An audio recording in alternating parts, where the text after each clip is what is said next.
very well having Senator Mullins' trustworthy leadership in place. Today, the department is not fully funded. It is not funded at all because of the Democrats. We just had the Democrat leader on the floor of the Senate saying he wants to vote against funding the Department of Homeland Security. And he says he plans to do it again today.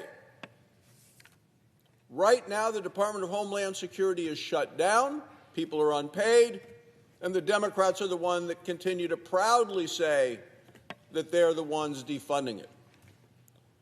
For 35 days, they have blocked every effort to reopen the Department of Homeland Security. It's time to vote to get it open again. Americans need and deserve safety and security. The Democrats are preventing it.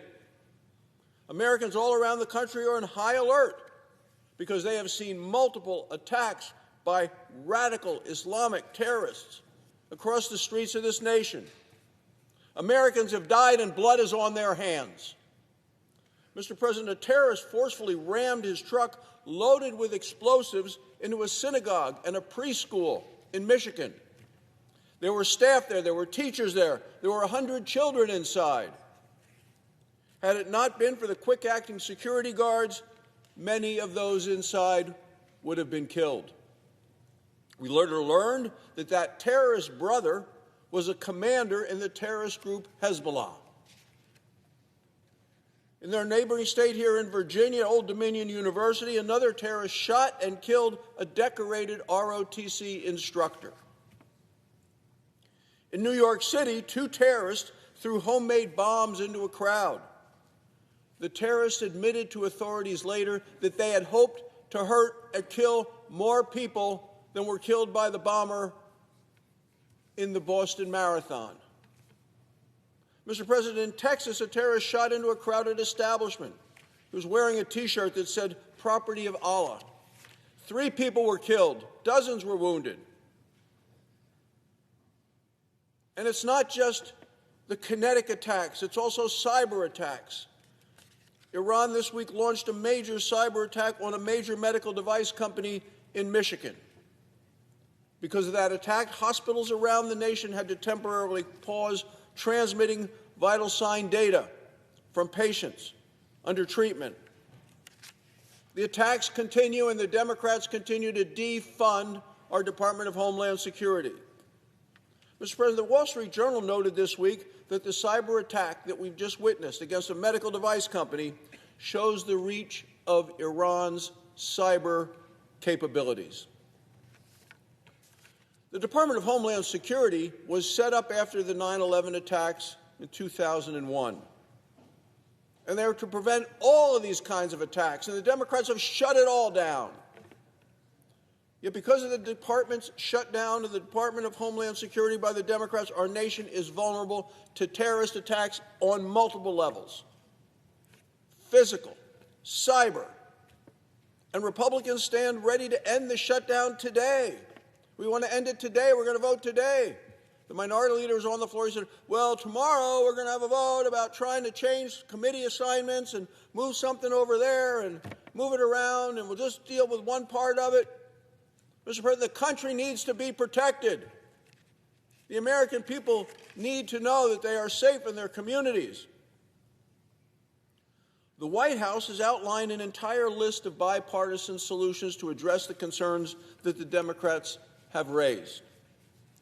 They include expanding the use of body cameras for officers, making IDs for officers clearly visible. Democrats have rejected all of these good faith offers. They've rejected bipartisan solutions, and instead they once again are trying to peel apart the Department of Homeland Security. This is a comprehensive department put together after terrorists attacked us in our homeland, and it's to protect the people of this country. Piecemeal Democrat bills cannot hide the fact that Democrats caused this current shutdown. And if they think they can avoid blame for this shutdown of American security, they are wrong. The people understand that the Democrats are standing between their own securities in their own homes and the terrorists who are out there. I think Democrats ought to pay attention to President Obama's Secretary of Homeland Security. His name is Jay Johnson. We've all worked with him. He had a warning just this past weekend for the Democrats. He says this: if ever there were a time we needed to fund the Department of Homeland Security, he said, it's right now. He went on to say, we need all 22 components of Homeland Security functioning all at once, side by side, not piecemeal torn apart, which is what the Democrats are trying to do. This is a statement, Mr. President, of a Democrat. He ran the department for President Barack Obama, and he is telling the Democrats on the floor, fund all of it. Senate Democrats have clearly lost their direction, and they have lost the argument. Even Democrats are saying they're wrong. One of the components of the Department of Homeland Security is something called Immigration and Customs Enforcement. The American people are well aware of that. Senator Schumer was on the floor just making a comment about them a few moments ago. He said they're controversial. Well, just a few years ago, Senator Schumer had something very different to say to NBC News. He said, ICE does some functions that are very much needed. Apparently he doesn't think any of it's needed today. Now he wants to abolish ICE. He said it. Democrats want to abolish ICE. They've said it. They want to defund law enforcement. You've seen the chants. You've seen the people. Defund police. Defund ICE. They don't seem to care about the safety and the security of people in this country. They seem to want to stand more with illegal immigrant criminals than they do with American people. This is a radical position. It's now also the default policy of the Democrat Party. So what are the necessary functions that Senator Schumer might have been talking about a few years ago when he says ICE does some functions that are very much needed? Well, one of those is called Homeland Security investigations. They're part of the Immigration and Customs Enforcement. Party wants to fund it. He wants it all gone. 7,100 special agents work for the Homeland Security's investigations. They do vital work that keeps America and Americans safe. This week alone, these hardworking agents helped to seize over 170 pounds of methamphetamine in Utah. Additionally, they arrested a child trafficker in California who was trafficking not one but two children. They helped to investigate and arrest an illegal immigrant in Louisiana who was a member of the terrorist group MS-13. That's this week. They want that entire department gone. The American people need that. We need that level of security. Senate Democrats are now defunding the American heroes who stopped drug cartels, who stopped terrorists, who rescued children from human traffickers. The actions of the Democrats continue to make our nation less safe. It is time for them to join us in protecting the nation's security. So we're going to vote again today. We're going to vote to fund the Department of Homeland Security, and we will fund it right away today, fully, immediately. And the Democrats are going to have to say whether they're going to stand with us and the American people, or they're once again going to stand against safety and security. They're the only ones standing in the way, and blood is on their hands. The American people will hold them accountable. Thank you, Mr. President. I yield the floor. The Democratic whip. Mr. President, 2 weeks ago, a woman named Kristi Noem came and appeared before the Senate Judiciary Committee. We had been asking her to come in and explain her management of the Department of Homeland Security for months. She said she was too busy. We knew better. We watched what one aspect of that department was doing with the ICE agents, not only in Chicago, which I'm honored to represent, but also in Minneapolis.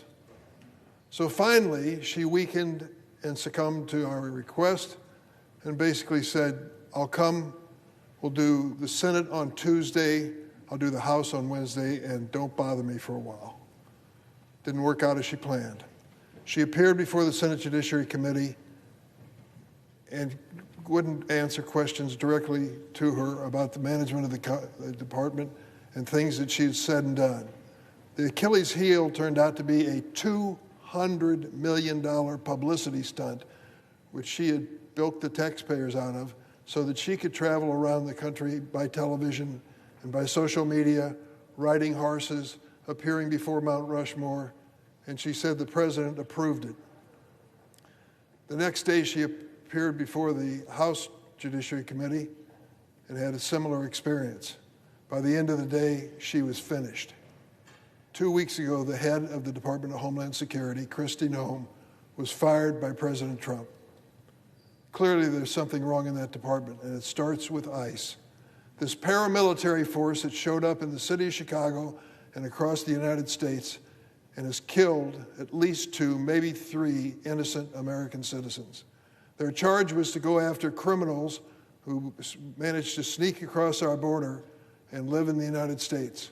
You heard the president's speech over and over again. We're going to get the worst of the worst. Remember he said that? The terrorists, the murderers, the rapists, the criminally insane. That's what we're going after. But the record of the ICE agency is much different. When they take a look at all of those that they have deported and taken into some kind of a holding cell, it turns out that only 1 out of 7 have any kind of criminal record. 1 out of 7. So 6 of the people that they are arresting and detaining and moving off to different detention camps have no criminal record at all. They're not the worst of the worst. They are folks that overstayed a visa into the United States, period. So she came and appeared before us, and we have said repeatedly on our side, we want to work with the administration to change the standards for ICE so that they are basically the same standards that apply to your state troopers and your hometown police. Basic standards of law enforcement that professionals follow. ICE is a far cry from that today. But what we're looking for are changes that makes them comply with the law and the Constitution. So there's a question of funding the Department of Homeland Security. 2 weeks ago, the Democrats said, here's our position. We'll fund everything in the Department of Homeland Security, all of it, including TSA, except for ICE, and we're negotiating with the White House. Let's get it done. 9 times, come to the floor 9 times, Democrats have come to the floor and said we'll fund the entire department, including TSA, including FEMA, including the Coast Guard. ICE, let's resolve by negotiation. We're in the middle of that right now. 9 times the Republicans objected to that proposal from the Democrats. So to come to the floor now and blame the Democrats because people in TSA are not being paid doesn't reflect the reality of what happened on the floor. Now there's also a matter pending on the floor. Let's see if we still have a copy of it here. This is the matter that is before us on the floor of the United States Senate. It's entitled Save America Act. What this proposes to do is a dramatic change in registering to vote in America. Let me be specific. With this proposal, the proof that you have to present of your identity when you register to vote changes dramatically. When you look at the second page of this, they start listing what you have to bring in to prove that you are eligible to vote. The first suggestion is a passport. Well, half of the people in America, roughly half, own a passport and half do not. So if you decide that you want to get a passport to make sure that you or your son and daughter who's turned 18 get a chance to vote, how do you get a passport? Well, there's an agency of the government, the State Department, and you come and pay a filing fee of $165. You can get an expedited approval, a matter of days and weeks, for an additional $60, but it's basically $165 for a passport. Let me remind you, half of the people in the United States do not have a passport. Creating this as a standard in the election in November, can you imagine what's going to happen at the passport office? How many Americans register to vote each year? About 50 million. 50 million. How many passports are currently being issued by the Department of State without this law passing? 25 million. So you're going to triple the workload at the Department of State for for people who want to be registered to vote in time for November. How is that going to work? No explanation. The second opportunity you have to prove you are really an American is to present your birth certificate. Problem. It turns out a substantial number of Americans don't have a birth certificate and have to obtain one. And secondly, there's a problem where the birth certificate reflects a maiden name of a woman before she was married or in a hyphenated relationship. And so there has to be a change made there. In each state, there is a cost and a time involved in that process. So this is supposed to make it easier to vote? No, not at all. What is it that has changed in America that makes us want to dramatically change the laws on registering to vote? Well, voter fraud, according to the other side of the aisle. People who are ineligible, they don't even profess to be Americans, they're going to try to vote. And you say to yourself, well, that must be a terrible problem. They say millions and millions and millions of people are involved in that. So let's take a look at the record. From 1999 into 2023, 24 years, do you have any idea how many people who didn't have American citizenship were prepared to violate the law and try to vote? Well, each year we're talking about some 50 million people registering, 24-year period of time. The number must be huge. 7 million? No. 700,000? No. 70,000? No. 700? No. The number is 77 people in 24 years attempted to register to vote in the United States and weren't legally American citizens. 77 out of the millions that were trying to register during that period of time. So the Republicans are proposing changing the law for everybody, no matter where you're from, no matter what your political affiliation may be, for a new standard of proof. It's not necessary. In fact, to charge $165 for a passport so I can prove I can vote is in the nature of a poll tax. What does the Supreme Court have to say about poll taxes? In a case of Harper versus Virginia Board of Elections, the United States Supreme Court declared that any poll tax was unconstitutional. The nation had already ratified the 24th Amendment, which declared citizens' right to vote in federal elections, quote, shall not be denied or abridged by the United States or any state by reason of failure to pay any poll tax or other tax. The Harper case involved a poll tax in the state of Virginia. The Supreme Court threw it out. Do you know how much the poll tax was in Virginia when this case was decided? $1.50. Now compare that to going out to buy to have a passport issued to you and paying $165. That's a lot of gasoline, $165.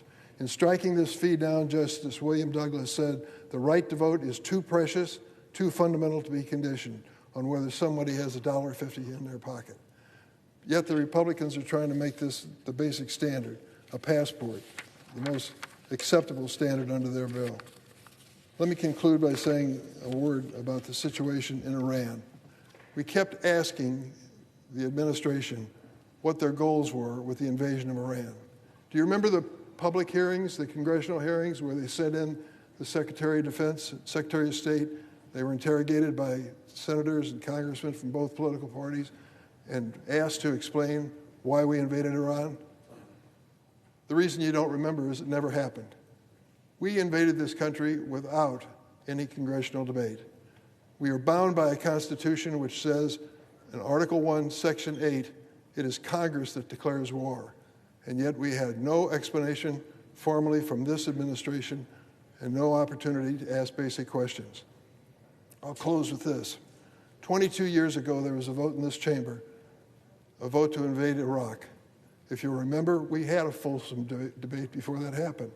And the administration under President George W. Bush explained they had weapons of mass destruction which threatened our allies and friends and even the United States, and that's why we had to invade.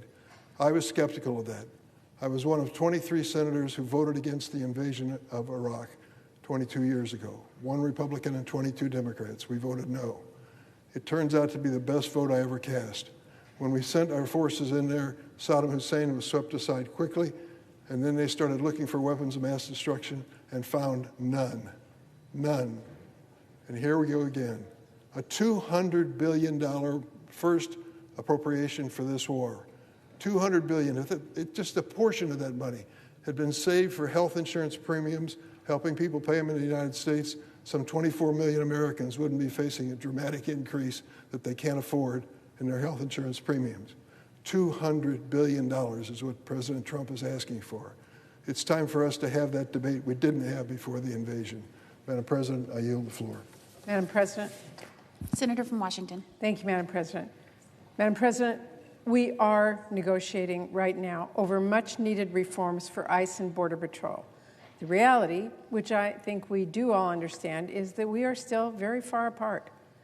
But as negotiations continue, Democrats have tried again and again to get paychecks to TSA and CISA and the Coast Guard and FEMA, agencies that are doing really important work right now. In fact, we have tried 9 times to get those paychecks moving, both a full-year CR, which Republicans have blocked multiple times now, and after those were rejected, targeted efforts such as the repeated attempts we have made to try and pay TSA workers. The only reason these workers are going without pay right now is because Republicans are holding their funding hostage so they can try to give ICE even more money without including any necessary reforms. That is what the bill Republicans have once again teed up for a vote would do.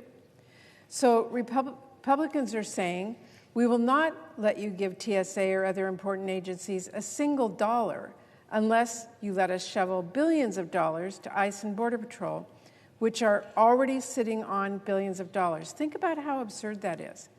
Republicans won't let us give more funding to TSA, which can't pay its employees right now, unless they can give more money to ICE and Border Patrol, even when Republicans know ICE officers are still getting paychecks, because Republicans know Border Patrol agents are getting paychecks. They know they already shoveled billions of dollars at these agencies in their big ugly bill. Secretary Noem went out and blew hundreds of millions of dollars to cut ridiculous ads and plaster her face all over TV. She blew hundreds of millions on new private jets. ICE wasted millions on souped-up SUVs with flashy paint jobs, and they can't even use them. So what ICE and Border Patrol need is not more money. What they need is accountability. Democrats have been very clear what we are asking for here since late January, and our asks have not changed. We are talking about incredibly basic, necessary reforms. Taking off masks, requiring body cameras and IDs is not some extreme thing. Requiring judicial warrants is not some extreme thing. It actually is the same procedure local police use, and we need these reforms because they directly respond to the abuses that have been happening. You know, with warrants, you won't have a random American citizen getting dragged out of their car on their way to a doctor's appointment. With warrants, you don't have so much profiling, where ICE and Border Patrol haul the same American citizen away from his work site twice, not charged with a crime, not part of a targeted action, just hauled away by masked thugs. With warrants, you don't have so many cases of mistaken identity, where ICE drags a man out of his house in his underwear and even refuses to look at his ID. Now, the DHS Secretary nominee just this week said they would use them. That is a welcome surprise. But we need to see that in legislative text now. And let's talk about why it's important to have ICE follow the same basic use of force standards as our local police. If federal agents were following proper use of force, maybe families on the way back home from a basketball game wouldn't get tear gassed, and parents wouldn't have to bring their baby to the hospital when they stopped breathing. If federal agents were following proper use of force, maybe citizens like Miramar Martinez and Carlos Jimenez would never have been shot by federal agents. And maybe citizens like Ruben Ray Martinez, Renee Good, and Alex Preddy would still be alive. There is a reason we have been demanding Republicans work with us to rein in ICE and Border Patrol. Have Republicans looked around? They gave ICE and Border Patrol unprecedented sums of money, and then Donald Trump and Stephen Miller turned them into rogue agencies. Republicans don't want to talk about that. They don't want to even address that. But the American people have had enough of this rogue agency. We need to rein it in, and we are negotiating right now over how to do that. But it is clear it's going to take more time to get there.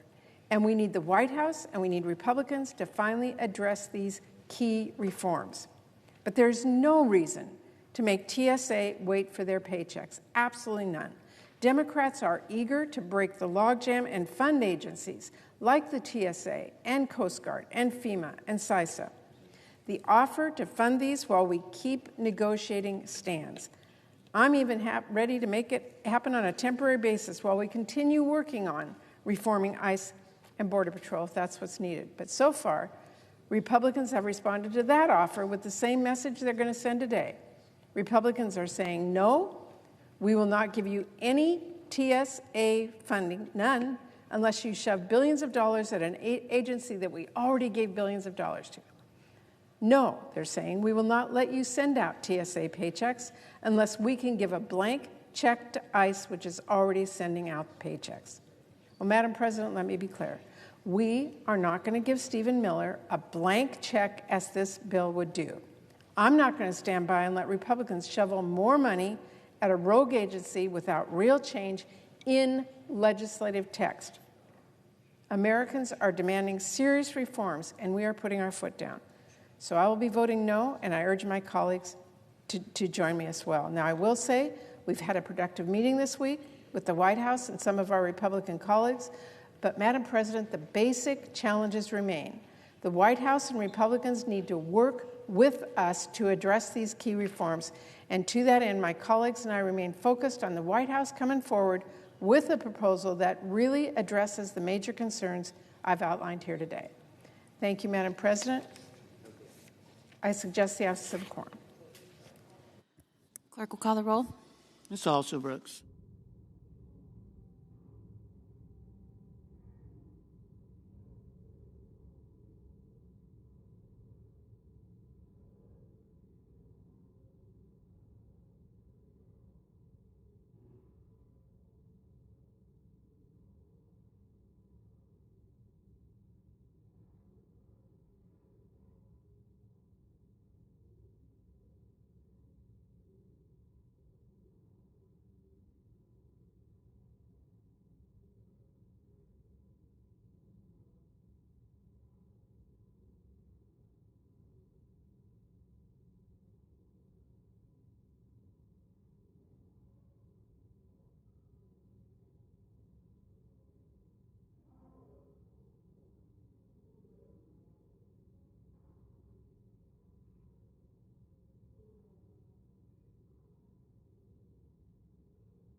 Madam President, Senator from Louisiana. I ask that the quorum call be suspended.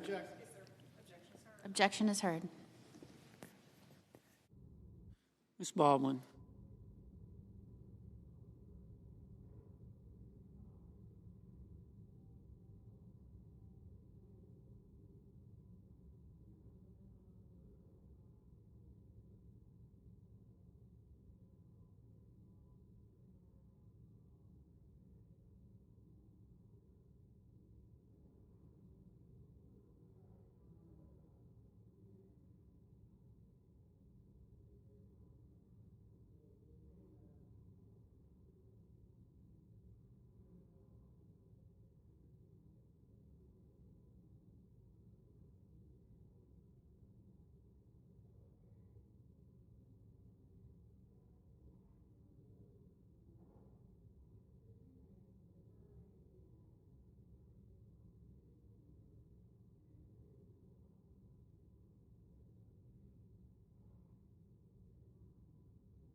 Madam President, Senator from I Louisiana. ask that the quorum call be suspended. Is there objection? Objection. Is there an objection?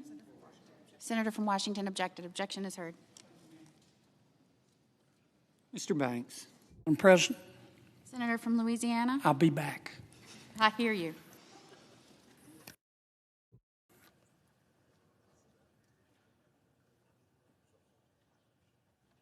Mr. Barrasso.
Madam President. Majority Leader. Madam President, I ask unanimous consent the quorum call be suspended. Without objection. And I move to proceed to the motion to reconsider the cloture vote from February the 24th on the motion to proceed to calendar number 311, H.R. 7147. Question is on the motion. All in favor say aye. Aye. All opposed, no.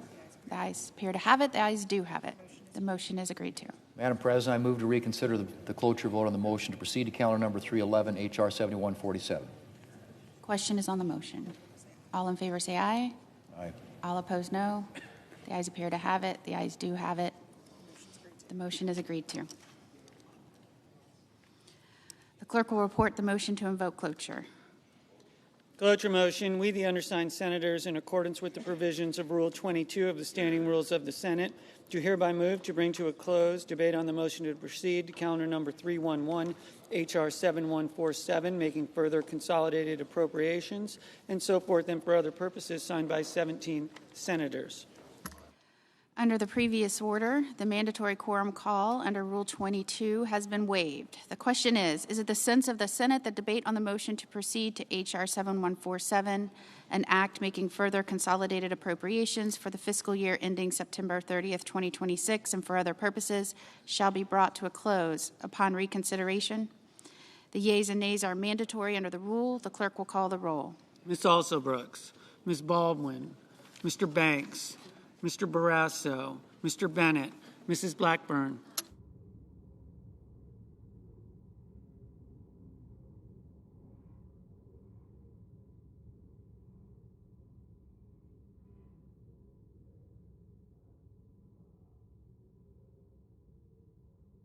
Mr. Blumenthal.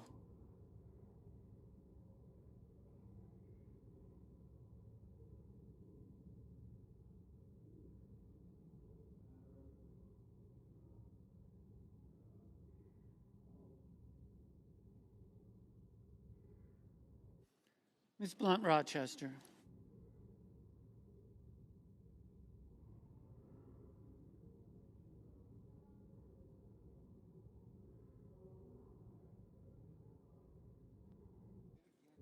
Mr. Booker.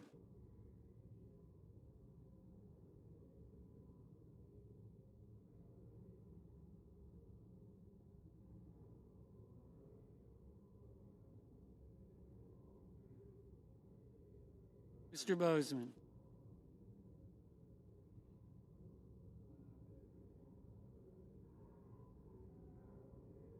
Mrs. Britt.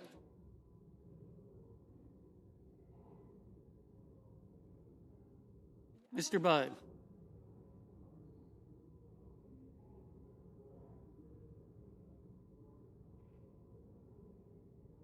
Ms. Cantwell.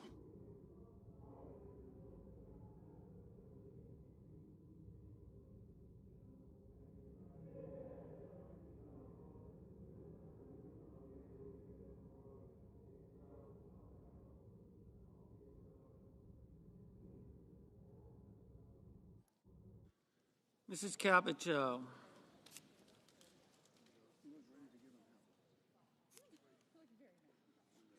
Mr. Cassidy. Ms. Collins.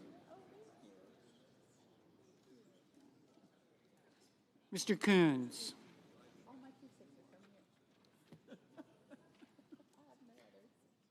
Mr. Cornyn.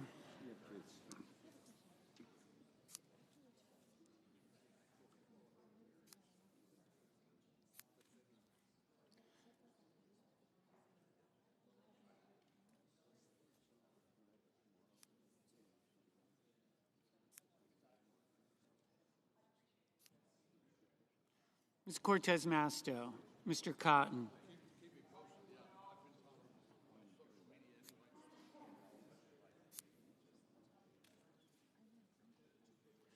Mr. Kramer, Mr. Crapo, Mr. Cruz, Mr. Curtis,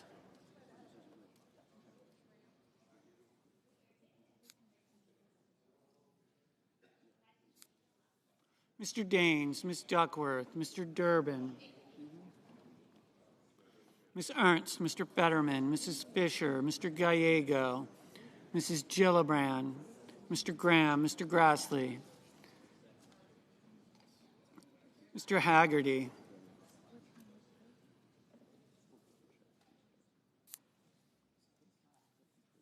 Ms. Hassan, Mr. Hawley, Mr. Heinrich, Mr. Hickenlooper, Ms. Hirono, Mr. Hoban,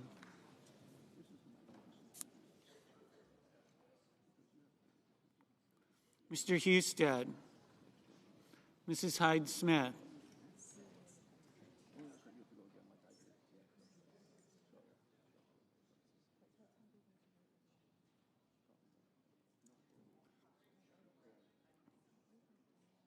Mr. Johnson, Mr. Justice, Mr. Kane, Mr. Kelly, Mr. Kennedy,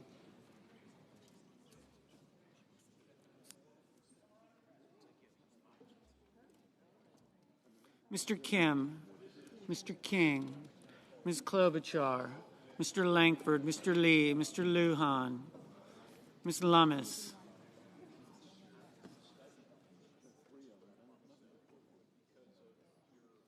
Mr. Markey,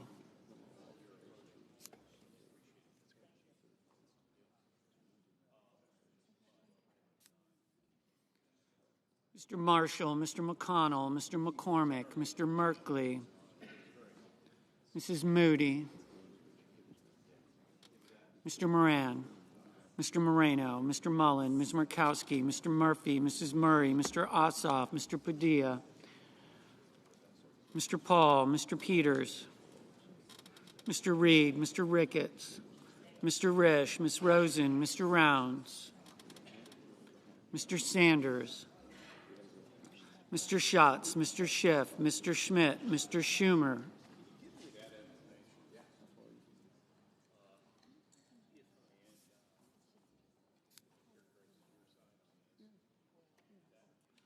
Mr. Scott of Florida, Mr. Scott of South Carolina, Mrs. Shaheen, Mr. Sheehy, Ms. Slotkin, Ms. Smith,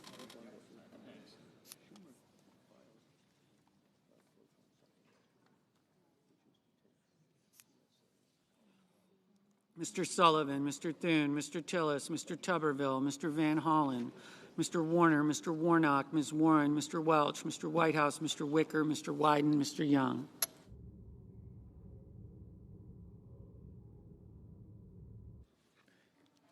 Senators voting in the affirmative: Barrasso, Blackburn, Budd, Capito, Collins, Cornyn, Cruz, Ernst, Fetterman, Grassley, Hawley, Husted, Hyde-Smith, Langford, Marshall, Ricketts, Schmidt, Sullivan, Thune, Young. Senators voting in the negative: Blunt Rochester, Durbin, Gillibrand, Heinrich, Kim, Lujan, Murray, Ossoff, Padilla, Peters, Schatz, Slotkin, Wyden. Mrs. Moody, aye.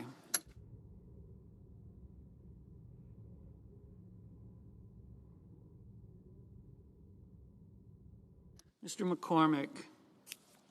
Mr. McCormick, aye. Ms. Warren. Ms. Warren, no.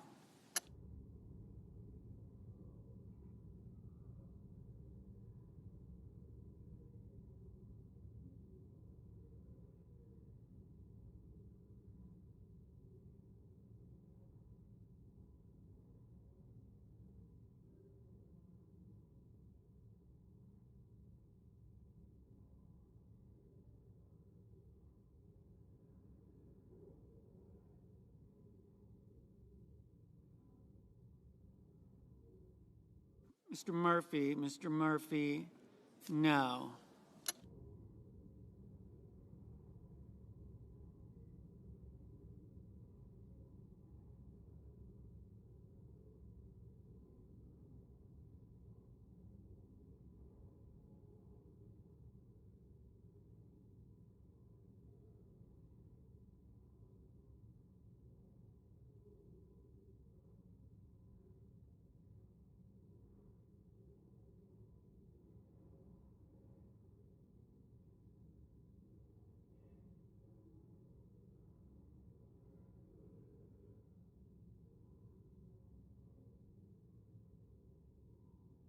Mr. Moreno, aye.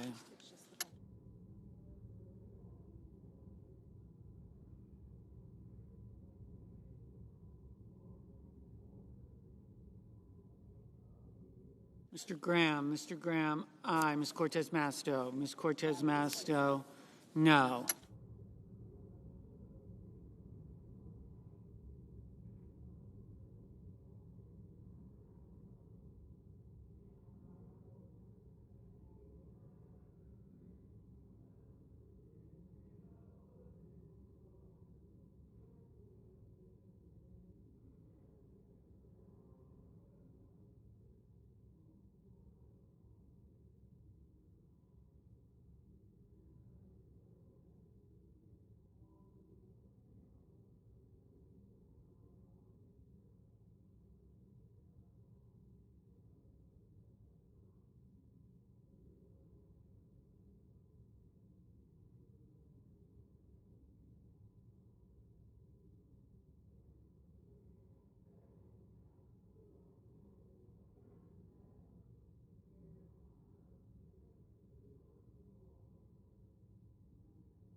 Mr.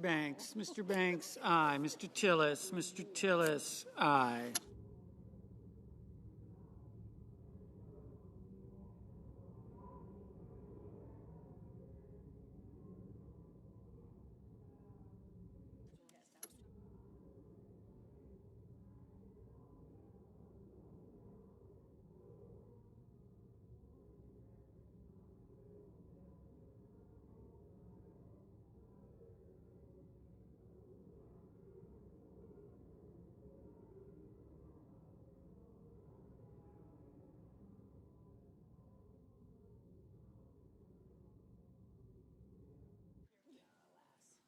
Mr. Merkley, no. Ms. Rosen, no. Mr. Bennett, no.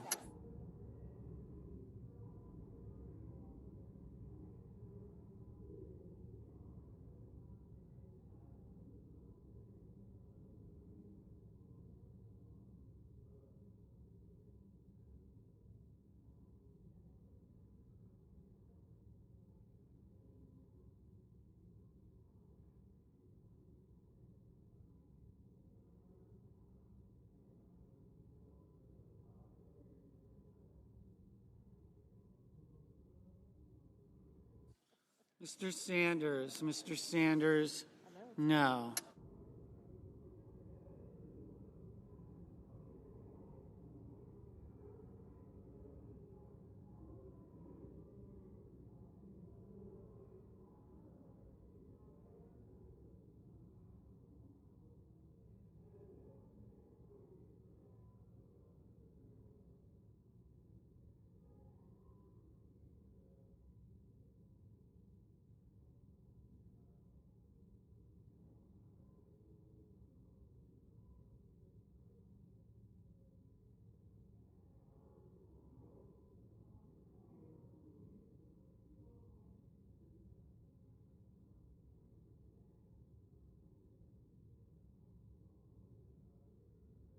Ms. Hirono, no.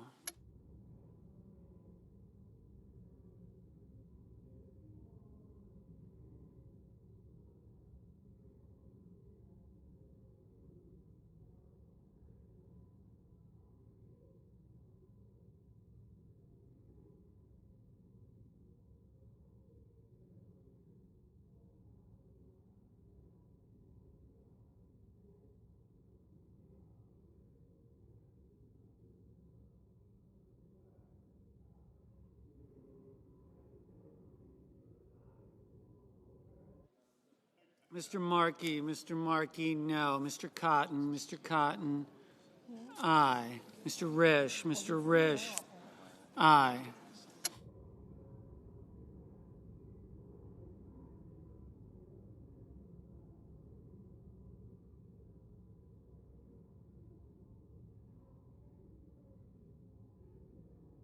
Mr. Rounds, aye.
Mr. Haggerty, aye. Mr. Reed, no. Ms. Hassan, no.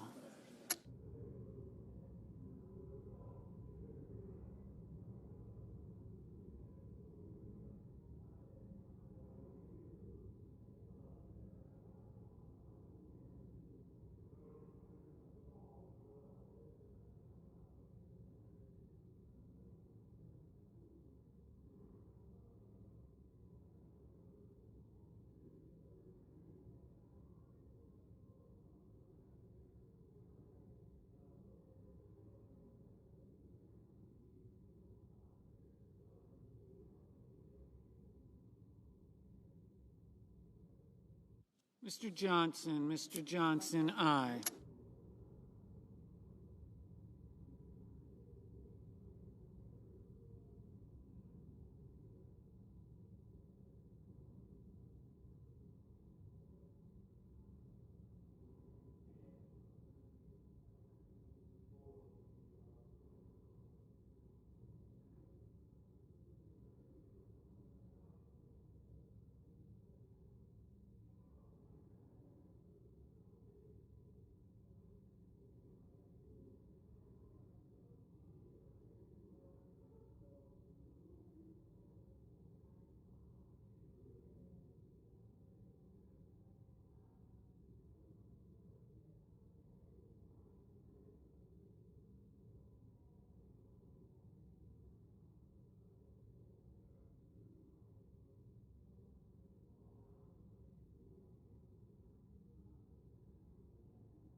Ms. Baldwin, no. Ms.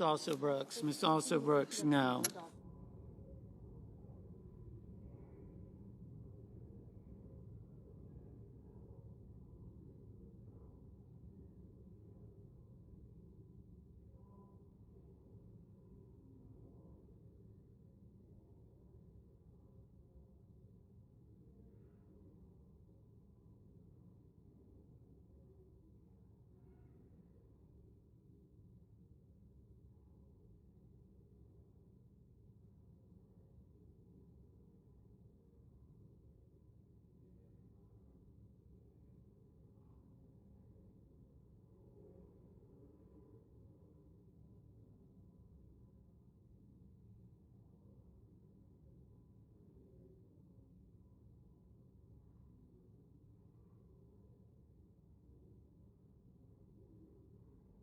Mr. Bozeman, aye.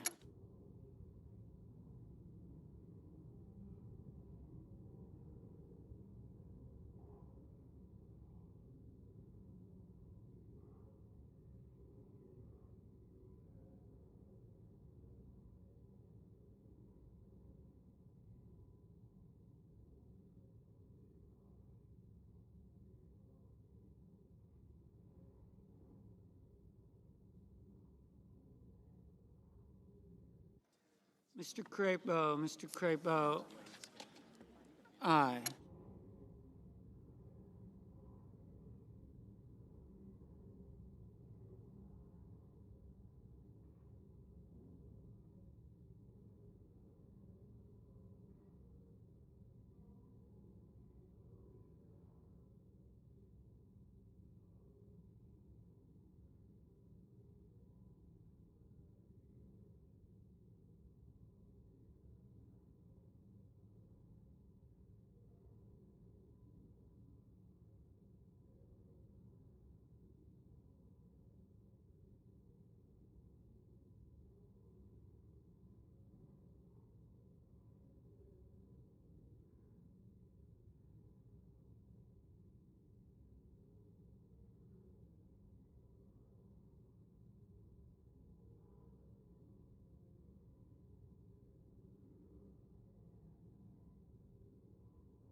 Ms. Cantwell, no.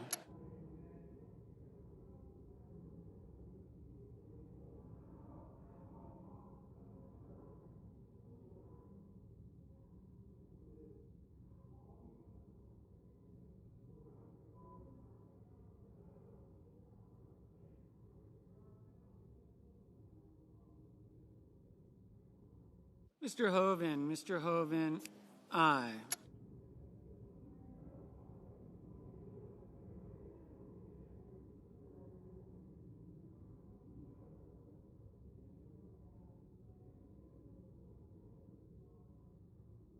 Mr. Blumenthal, no.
Ms. Duckworth. Oh, the Dogs lost big last night. No.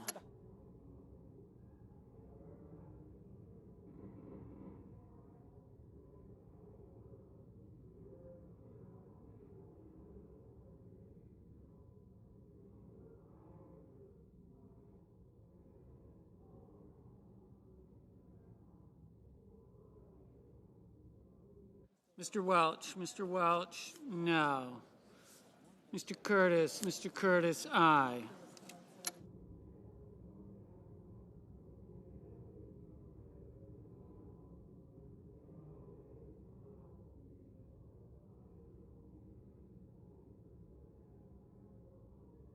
Mr. Cassidy, aye.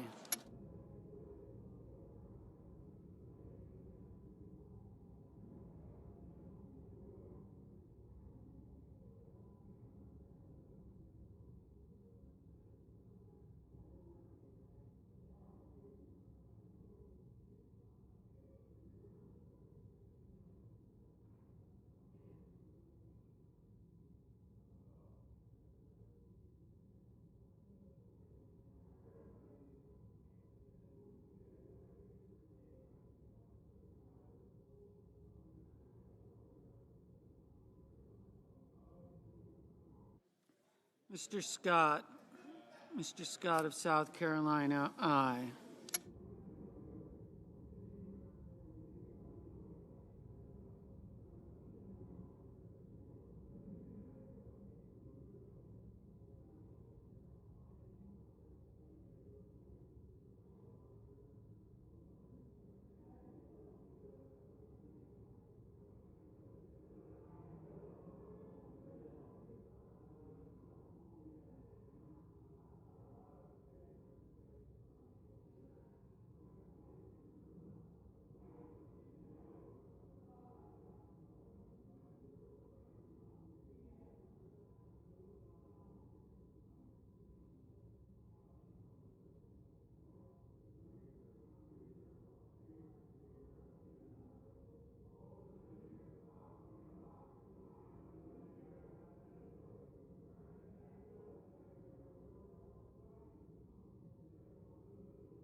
Mr. Warnock, Mr. Warnock, no.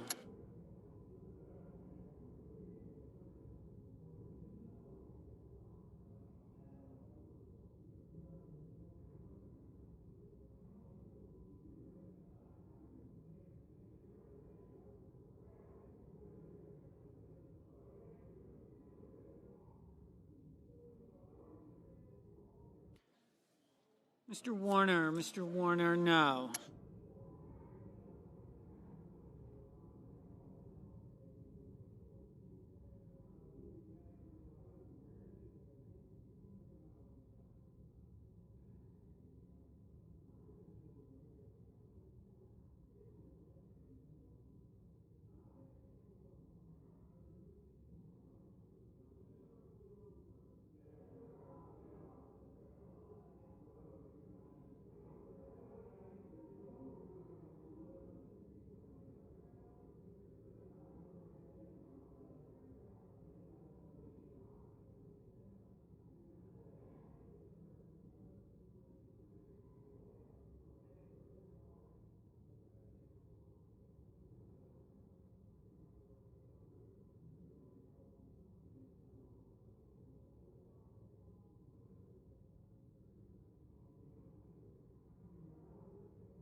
Mr. Moran, aye.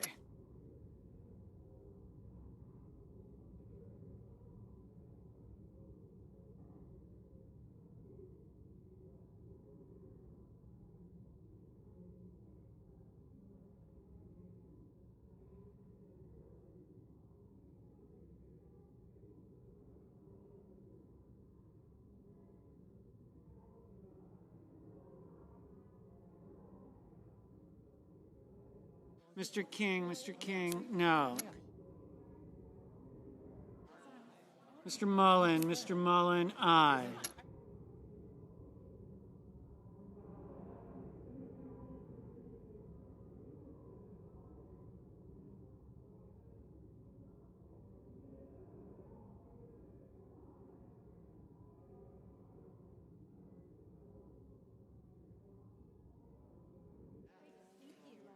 Mr. Van Hollen, no.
Mr. Hickenlooper.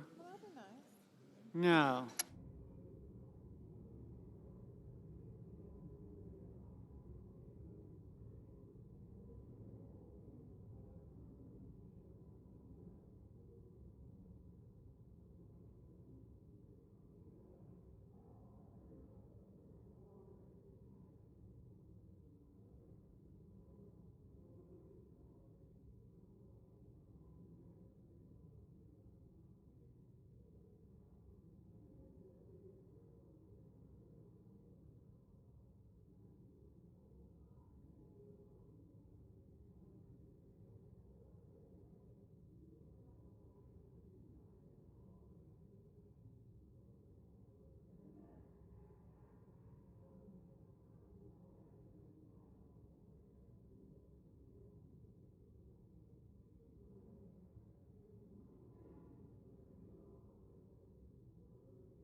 Mr. Booker, no. Mr. Scott of Florida, aye.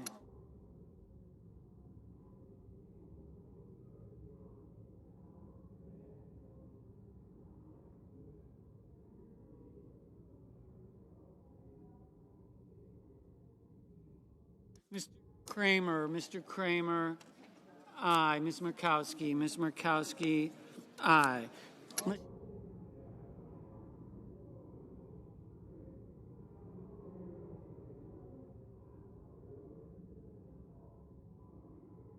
Mr. Lee, aye.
Mr. Justice, aye.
Mr. Schumer. Mr. Schumer. No.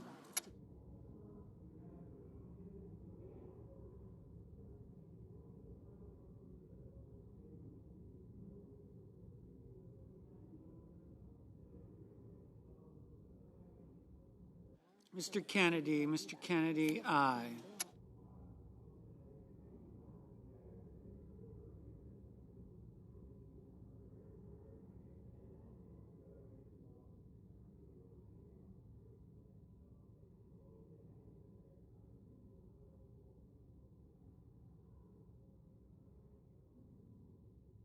Mr. McConnell. Mr. McConnell, aye.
Ms. Lummis. Ms. Lummis, aye.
On this vote, the yeas are 47 and the nays are 37, 3/5 of the senators duly chosen and sworn not having voted in the affirmative.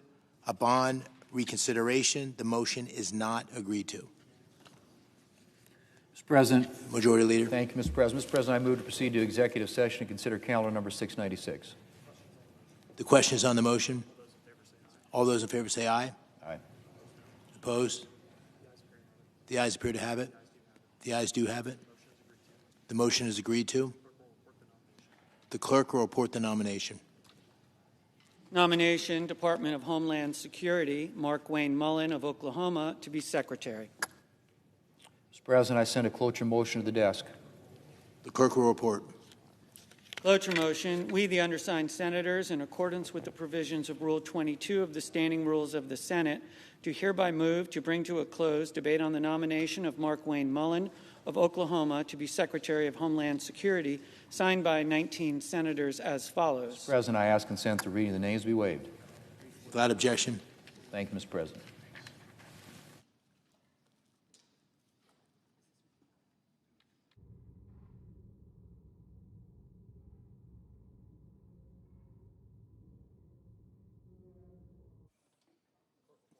The clerk will call the roll. Ms. Alsoobrooks.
Mr. President.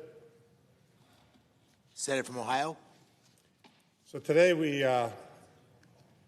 I asked that the quorum call Senator, quorum call. I asked that the quorum call be vitiated. Without objection.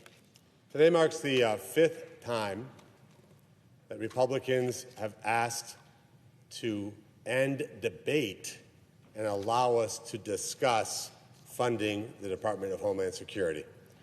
So for the people at home that don't keep up with Senate procedures, what the Democrats have actually done, again, for the fifth time, is not even let us get on the bill and actually debate it.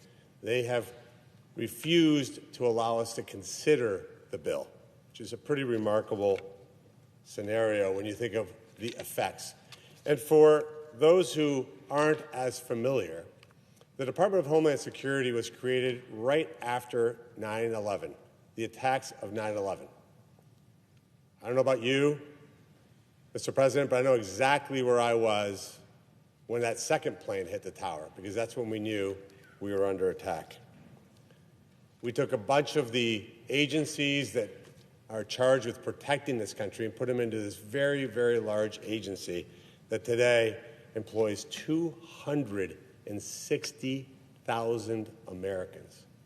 If this was a private company, it would be absolutely a Fortune 50, maybe even a Fortune 25 enterprise. Huge, huge organization. The one part of the Constitution that's crystal clear is that our responsibility is to fund the government. And yet for the third time, we now are in either a full or partial government shutdown that the Democrats have initiated because they refuse to do the basic work, funding the government. Now, you'll see a lot of noise from the Democrats and when they say, well, yes, they acknowledge that they have not funded the entire department. So they'll say, but we want to fund this agency or this agency within the Department of Homeland Security. But they won't tell you, because obviously then they would have to admit what is it that they really want, is they don't want to fund Customs and Border Patrol, and they don't want to fund immigration and customs customs enforcement. So you think, well, what do those two agencies do that would make the Democrats not want to fund them? So let's talk about the first one, Customs and Border Patrol. All of us who've ever flown in from a foreign country and you see the person that greets you, that's somebody from Border Patrol or Customs. Why would you not want to fund that agency? I think what's interesting is the way the Senate is set up, the appropriations process is meant to allocate money, and then we have committees whose job it is to set the policies for those. But they don't want to do that. They're tying both together and saying, we just don't want to fund it. Typically, when you don't want to fund an agency, it's a way of saying we don't want that function any longer. So they don't want to have customs.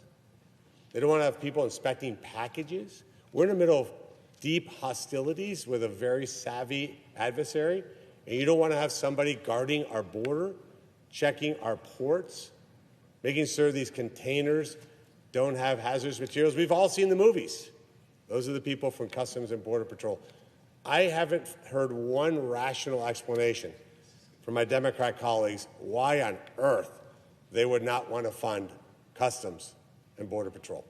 Now, of course, it's no secret to anybody that the Democrats have been held hostage by the extremists in their base who want to both either abolish ICE or defund ICE. So what is ICE? Immigration and Customs Enforcement. It's basically broken down into two organizations. You have something called Enforcement and Removal Operations. Now, what do? Pretty straightforward mission. If somebody enters the country illegally, a judge gives them a hearing and says you have a final order of deportation. It is a job of that agency to remove that person from the country. Is that what they're looking not to have happen any longer? Then the other one is Homeland Security investigations. What do? I'm going to read you the mission statement. It says criminal investigations targeting transnational criminal organization and terrorist networks that exploit U.S. customs and immigration laws. Seems like a decently important function. You can see it here on this chart. It's 7,000 special agents. So I wish we would just have a more honest debate here, and that my Democrat colleagues would stand up and say, look, we just want to abolish immigration and customs enforcement. We want to abolish the enforcement and removal operations. We do not want, they do not want to take people out of the country that are here illegally. It's that simple. Instead, what they're doing is they're keeping 260,000 people without a paycheck. I said, and I'll say it again today, I find it deeply ironic and, quite frankly, I'll use the word disgusting, that we here in the United States Senate are getting paid while 260,000 people aren't getting paid because of political shenanigans from the other side. It's just morally reprehensible. We need to do our job. We need to get the Department of Homeland Security funded. And I'm going to end with one difference between what we're seeing now and what we saw during the Biden era. I think by any metric, by any standard, during Mayorkas' term as the Secretary of Homeland Security, it was a total abject disaster. We allowed tens of millions of unvetted migrants to enter this country. We had no idea who they were, where they came from, what their intent was, or quite frankly, where they were going. Border Patrol was a total disaster during the Biden years, total and complete failure. But you know what we understood as Republicans? It wasn't the fault of the Border Patrol agents. It was a fault of policy. And yet Republicans still funded the agency. Because when we're not happy with the executive, we have a few other tools that we should be using. We could have impeached Mayorkas. Democrats unanimously fought against that. And by the way, we passed no new laws, and yet our border went from the most open in American history to a border that is now completely zero. Zero illegals entered this country in the last 10 months. Zero, not one. During the Biden years, there's 10,000 a day. And yet Republicans funded Customs and Border Patrol because we knew it was not the fault of the agents. It was the fault of a commander-in-chief and a cabinet secretary with Democrat enablers here in Congress that allowed that to happen. Just keep that in mind as these arguments get made. It's Friday. People should be thinking about March Madness and which their favorite team is, what they're going to do for the weekend. And millions of Americans are doing that. But 260,000 American families are wondering how they're going to pay for that barbecue. How they're going to make the rent payment. How they're going to pay for the car payment. How they're going to pay for that vacation that they had planned. Because they've now missed 3 paychecks. I hope to get a point in time when our Democrat colleagues find their humanity, because this is what it is about, their humanity, to do the right thing, fund the Department of Homeland Security, and then let's have a robust argument around oversight and how we do it. And with that, Mr. President, I yield the floor. Senator from Louisiana. Thank you, Mr. President. With me today is Mr. John Lowry, one of my colleagues from my office. As you know, Mr. President, Democrats and Republicans in the United States Congress have a dispute over funding for the Department of Homeland Security. And it's such a serious dispute that department is shut down. Now, every now and then, Mr. President, there is a dispute in Washington, D.C. that says something prophetic about the future of Western civilization. This is not it. This dispute is silly. Every single member of this body knows how important the Department of Homeland Security is.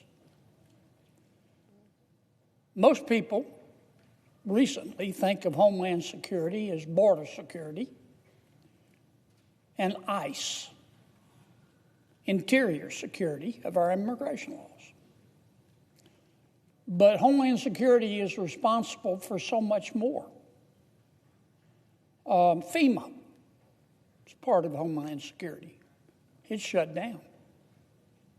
The Coast Guard is part of our Department of Homeland Security. It's shut down. The CISA, dealing with cybersecurity, is part of the Department of Homeland Security. It's shut down. The TSA is part of Homeland Security. They're working without pay. And not all of our colleagues in the TSA are working. This is the result. And it's going to get worse. Now, for reasons that I don't, well, let me put this a different way. Some would argue, and the party line is, that we're making progress in terms of resolving this dispute. That's not true. I mean, I know that's the party line and conventional wisdom, and every now and then you'll see a reporter report that. But it's not true. For reasons I don't completely understand, for a while my Democratic friends said we're only going to negotiate with the White House. And they have been negotiating with the White House for some time, but they're nowhere near agreement. Recently, some of my Democratic colleagues have met with two of my Republican colleagues and Mr. Tom Homan. Happened yesterday, to see if we could make progress. Again, the conventional wisdom, the party line that we're supposed to tell everybody is that we're making progress. But I've spoken directly with the people who were at that meeting yesterday, here among just senators and Mr. Homan. On a scale of 1 to 10, I would describe it as they described it to me, about a minus 17. We made no progress. And I regret that, but I understand it. Let me see if I can state. I say this, I don't say this disrespectfully. I try to, what I'm about to say, I want people to know I'm serene in saying this, and I don't mean to offend anyone. But we all know what's going on. Our Democratic friends will agree to open up TSA, thank you, to open up FEMA, to open up the Coast Guard, to open up the CISA, thank you, thank you, thank you. But they haven't agreed, despite concessions on our side, to open up ICE. And they're not going to. It is not going to happen in your or my natural lifetime. And if you've been following this debate and you understand the politics, you don't need to be able to explain the theory of special relativity to know what's going on. It's not complicated. Parties have wings, factions within their party. I'm a Republican, we have factions. Democrats also have factions. And a specific faction of the Democratic Party right now is in control. That's just a fact. You could call it the progressive wing. Some call it that. The more cynical call it the loon wing of the Democratic Party. I, on occasion, have referred to it as the Karen wing of the Democratic Party. The Karen wing wants to defund ICE, and they will accept nothing less. Now, this is the same wing of their party that also wanted to defund the police. How'd that work out for us? This is the same wing of their party that has a very novel way to reduce the crime rate in America. Just don't prosecute anyone. Then our crime rate goes to zero. Now, I don't mean to paint with too broad a brush, Mr. President. Not all of my Democratic friends agree with the Karen wing of their party. They don't. Just not all Republicans are part of the factions in my party. But it is a fact that the Karen wing of the Democratic Party is in ascendancy, and it is firmly in control. And any Democrat, we all know this, that agrees to any kind of compromise with respect to ICE is going to be punished to the rest of their natural lives. They can't do it, and they're not going to. Now, we can keep having meetings and discussing it. We've been doing it for weeks. Most of these meetings could easily be accomplished with an email. And I've been part of the discussions in our conference. I'm convinced that listening to the same thing over and over and over again is lowering my IQ. When we know that nothing is going to resolve this, because my Democratic friends politically can't agree to a compromise about ICE. So here's what I think we ought to do. I think that we should accept the Democrats' offer to open up TSA and to open up FEMA and to open up Coast Guard and to open up and fund CISA. And let's get that done. Let's shorten these lines. And then the day after we do that, Republicans need to file a reconciliation bill the same way we passed the One Big Beautiful bill. And on our own, we need to come up with a budget for ICE. It's the only way to solve this problem. Now, as you know this, Mr. President, under the Budget Control Act, we can pass legislation, there are parameters on us, that only requires 51 votes. That's how we pass the One Big Beautiful bill. Under the rules, we're allowed to do 2 more reconciliations. So we have 2 bullets left. For reasons that I don't completely understand, well, strike that. I think I do understand. I just don't agree with them. Some on my side are reluctant to do any more reconciliations. And they're hard. Okay, I know, they're hard. They're hard for my Democratic friends when they do it. They're hard for us when we do it. You know, that's what we were sent here for, is to do hard things. I mean, med school is hard, but we still have a lot of great doctors. We ought to do our job. That's the only way I can see that we're going to be able to break the stalemate. So let me say it again, what I would do if I were king for a day. I'm not, and I don't aspire to be. I would accept my Democratic friends' offer to immediately open up the TSA, FEMA, Coast Guard, CISA, every part of the Department of Homeland Security except ICE.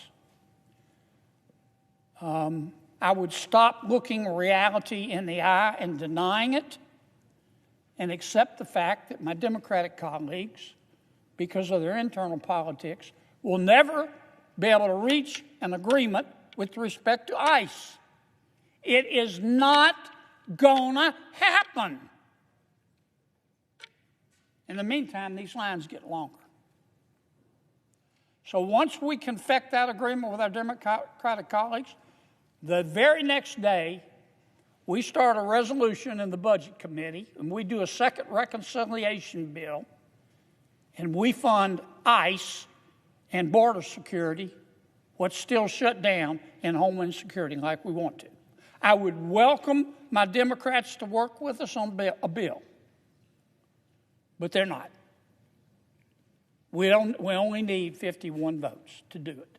And then government, all of government, is back open. Now, there are other things that we could do in that reconciliation bill, and I've talked about, I'm not going to repeat what I said yesterday. My side feels very strongly about the SAVE Act. We believe that only Americans, citizens of our country, should be able to vote. And we believe that you shouldn't be able to vote unless you can prove you are who you say you are. And my Democratic colleagues, trying to be as serene and objective as I can, come back and say, yeah, but there's another side of this argument. It's already against the law to not be a citizen and try to register. And I understand that. And they come back and make the point that, well, you cannot show me where we've had a lot of instances of illegal immigrants actually voting. And I understand that. Those are fair points. But that's not what we're fighting about. What we're fighting about is that President Biden, for whatever reason, admitted between I don't know how many, 8 million, 12 million, 15 million, 20 million people illegally in our country, into our country. He did. We all watched him do it. And we don't even know where these people are. We don't. Some of them were children. We don't know where all the children are. We don't.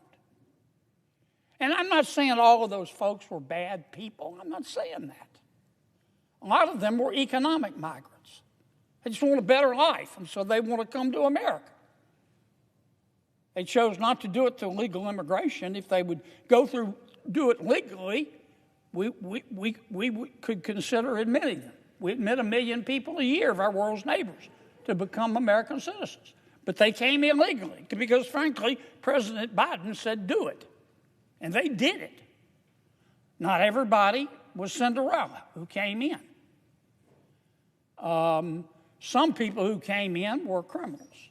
They were murderers. They were rapists. They were drug dealers. They were sex traffickers. We all know that. That's what our ICE right now is trying to do. It's trying to find these people who shouldn't be in any country. Their own, ours, anywhere. They'll be in jail. And find them. But here's my point. As a result, and we all saw it happen, and the American people saw it happen. They get it. American people may not read Aristotle every day. They're too busy earning a living. But they get it. And a whole bunch of Americans believe, whether it's true or not, and I'm not saying it is true. I'm not saying it isn't true, because I think some of my Democratic colleagues believe this. But many Americans, millions of Americans, have concluded that this was all by design. That these 8, 10, 15, 20 million people who were admitted illegally into America is a way to try to bolster the Democratic Party. So these folks will be beholden to the Democratic Party, and try to vote and or once they become citizens, if they become citizens, vote for Democrats. Now, again, I'm not, some of the commentators who go catatonic and foam at the mouth when I talk about this, but we all know it's true, call this the replacement theory. And I'm not saying all Democrats believe that. And I'm not here to say it's true or not. Though I think there are some of my Democratic friends who believe that. That's not the point. The point is the American people believe it. And so they no longer trust our electoral system.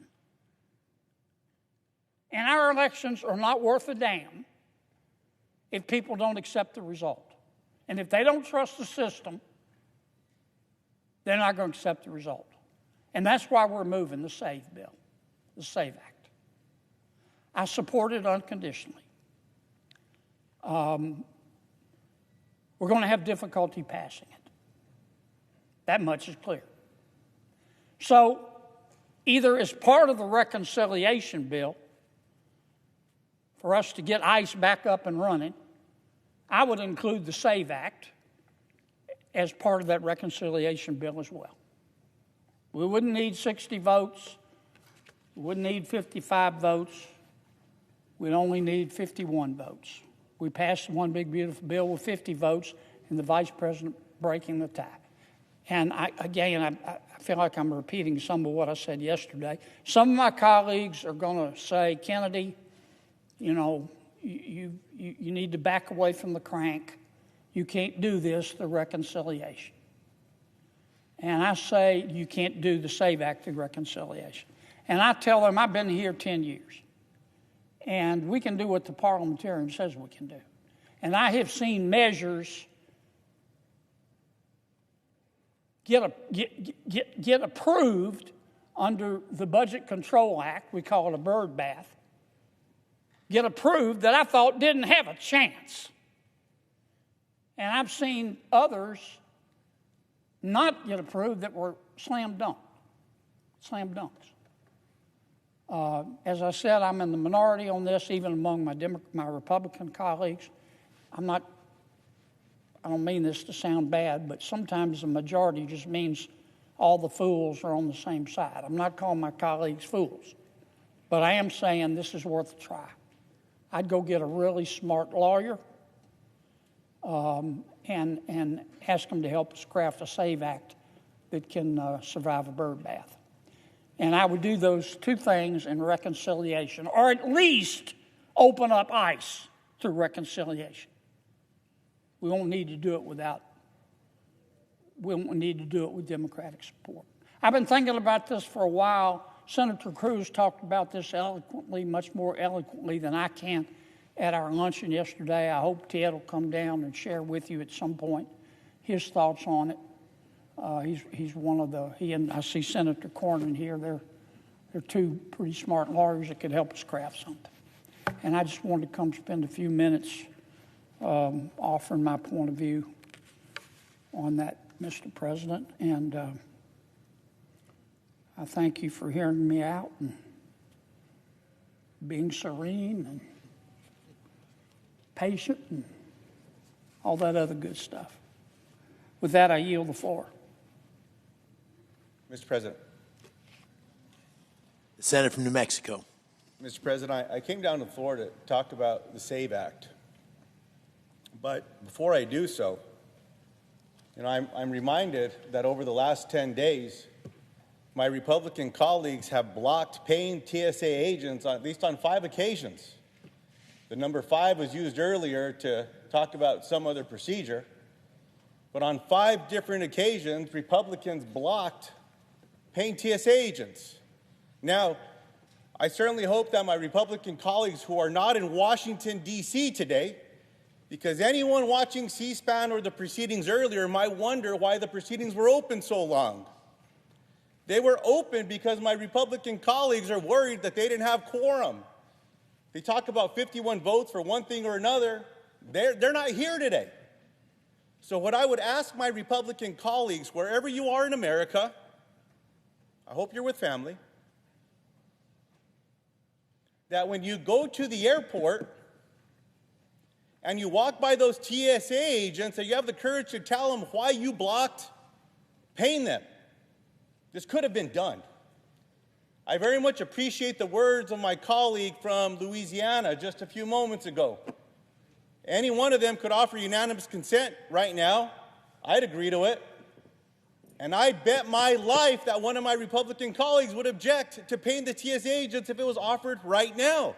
That's the truth. One of my colleagues just talked about people that are not citizens voting. It's a crime. It's illegal. It's against the law. Enforce the law.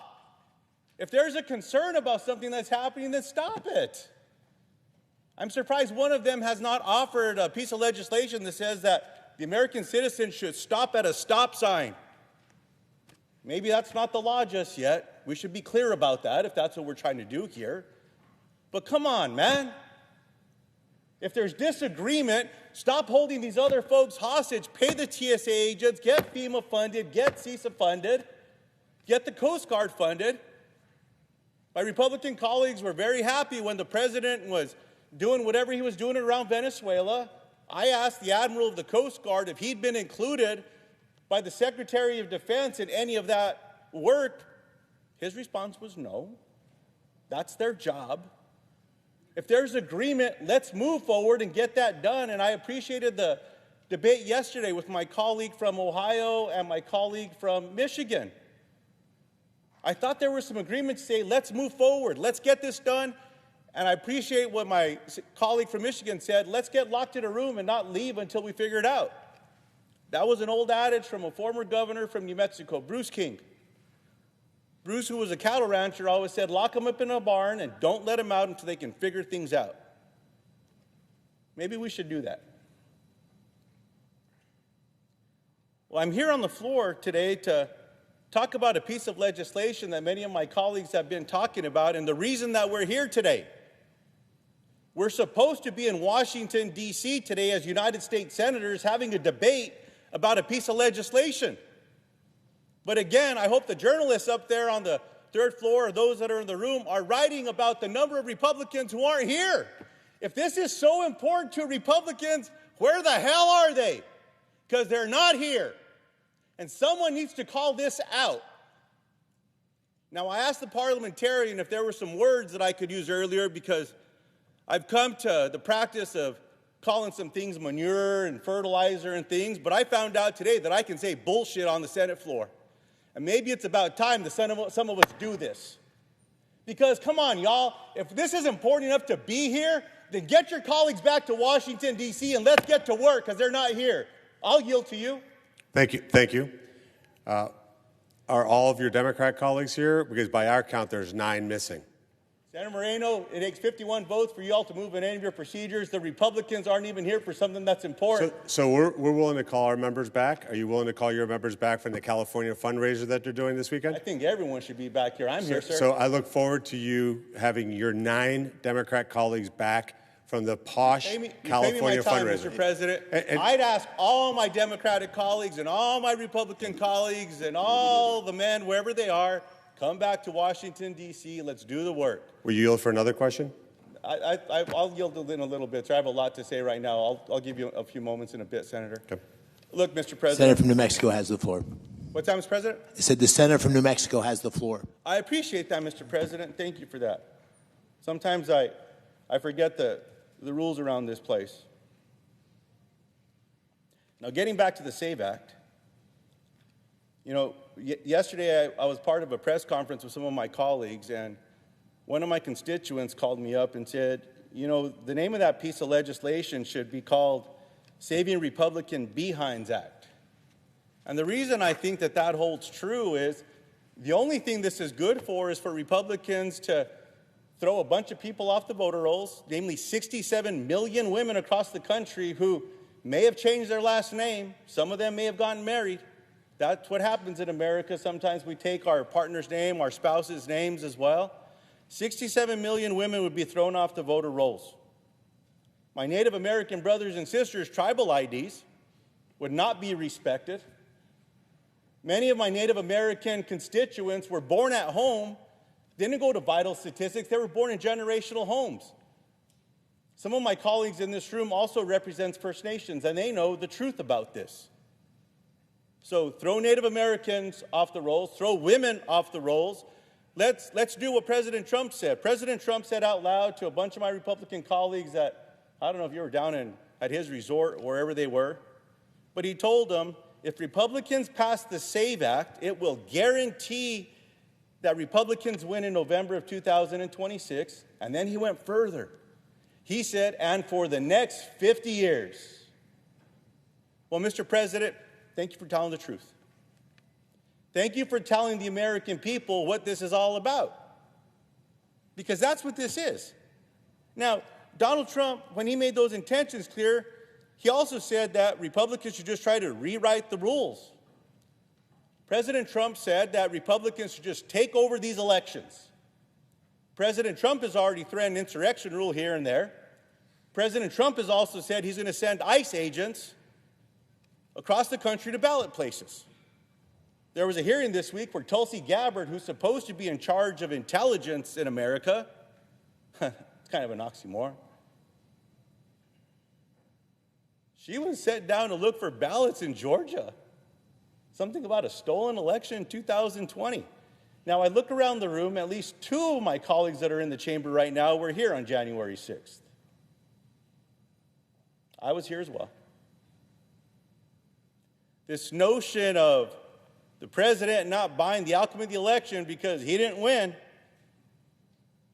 bring it back to where we are today in the SAVE Act, another power grab. Take away the right to vote for American citizens.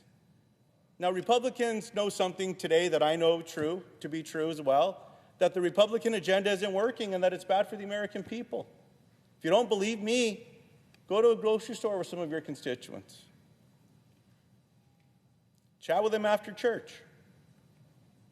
Go to the ball game, but take a few extra bucks because that hot dog is not going to cost you $1.50 anymore. It's going to cost you $5, $6, $10. American people, when they're trying to get some groceries for their kids, they go to the checkout line and they realize that maybe they put too many things in the grocery cart because everything got more and more expensive. Trump tariffs, this and that. There's nothing happening to lower the cost for the American people.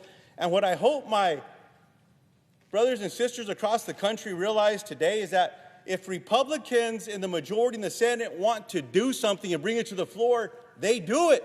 They're doing it right now. Even though a bunch of Republicans are not in Washington, D.C., we're on the floor talking about the SAVE Act.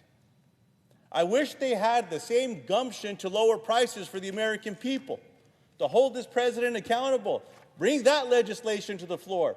And maybe one of my Republican colleagues will surprise me and offer a unanimous consent to pay the TSA agents. I'm going to stick around for that one because I look forward to hearing that we're going to do that one here as well. So just as a reminder,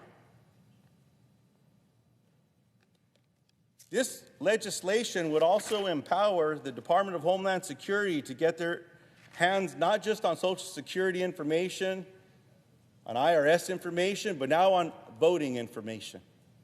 What my Republican colleagues want to do is give these out-of-control ICE agents, the same ones that killed two of our American citizens, our brothers and sisters in Minnesota, the same out-of-control agents that are busting American people's car windows open, busting into people's houses without a judicial warrant, those same folks.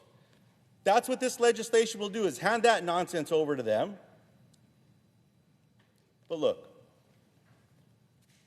let's not forget that the Trump administration has shown that it's willing to lie and abuse its power. President Trump keeps joking over and over and over about a third term. And every time I bring it up, my Republican colleagues say, oh, he's just joking. He doesn't really mean it. Well, I wish that was true.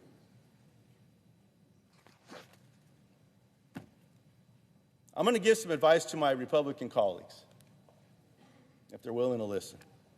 Some of them are up for election this year.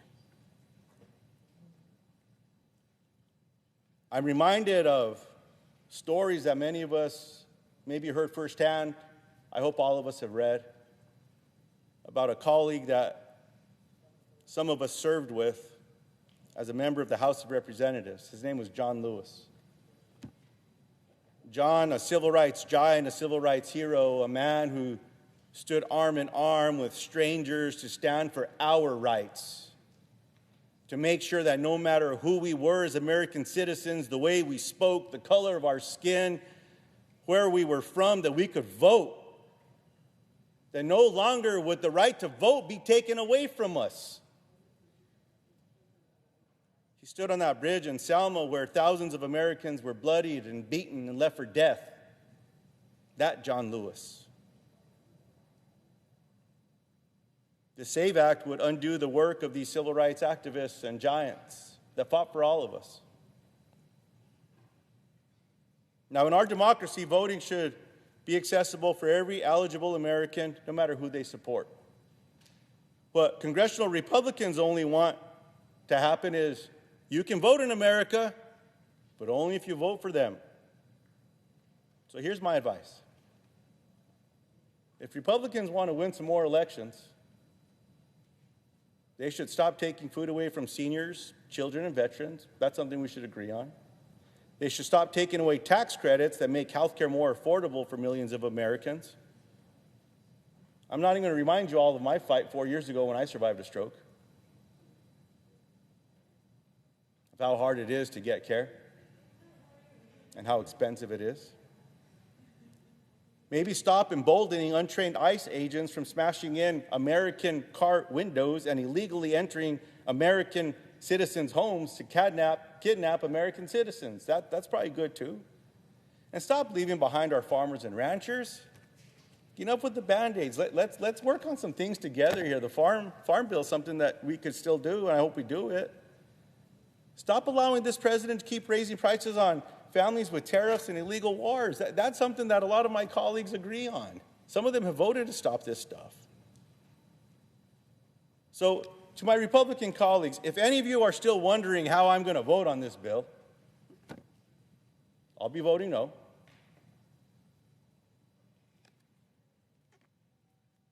And to the American people, my Republican senator colleagues should too. Donald Trump doesn't get a third term. He does not get to choose who votes and who doesn't when they're American citizens. In America, people decide who's going to represent them. Now, Mr. President, I ask unanimous consent that my remarks be in a separate part of the record. Without objection. Mr. President, what I want to chat briefly about is about the Bataan Death March. Now, the anniversary, the recognition, the commemoration will be in April. It's still a few weeks away. Approximately 70,000 troops surrendered at the fall of Bataan in April of '42. About 66,000 were Filipino soldiers, about 9,000 American troops. They were forced into the Bataan Death March, one of the largest surrenders of the United States and Allied forces in history. I want to take a moment to remember one of the darkest chapters of World War II. After the fall of Bataan in '42, tens of thousands of American and Filipino service members were forced to march for miles under brutal conditions, little food, water, and medical care. Many did not survive. Those who endured suffering as prisoners of war. The reason I'm raising this, Mr. President, is tomorrow in New Mexico there are thousands of people gathered from across America and across New Mexico for a Bataan Memorial March.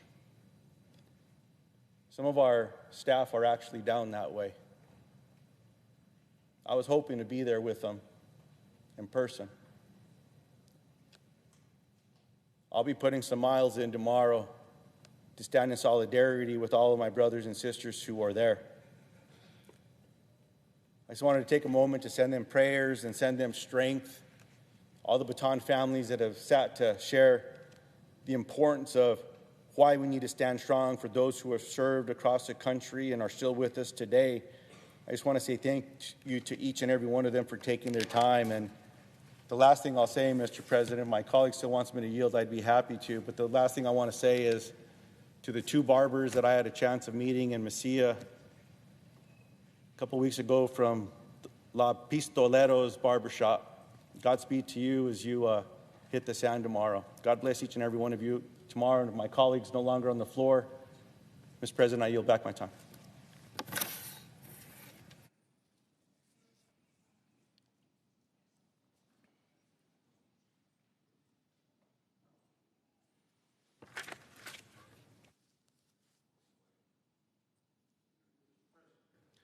Senator from Texas. Mr. President, I don't think our friend from New Mexico will be shocked to hear me say that I'm not going to be taking his advice.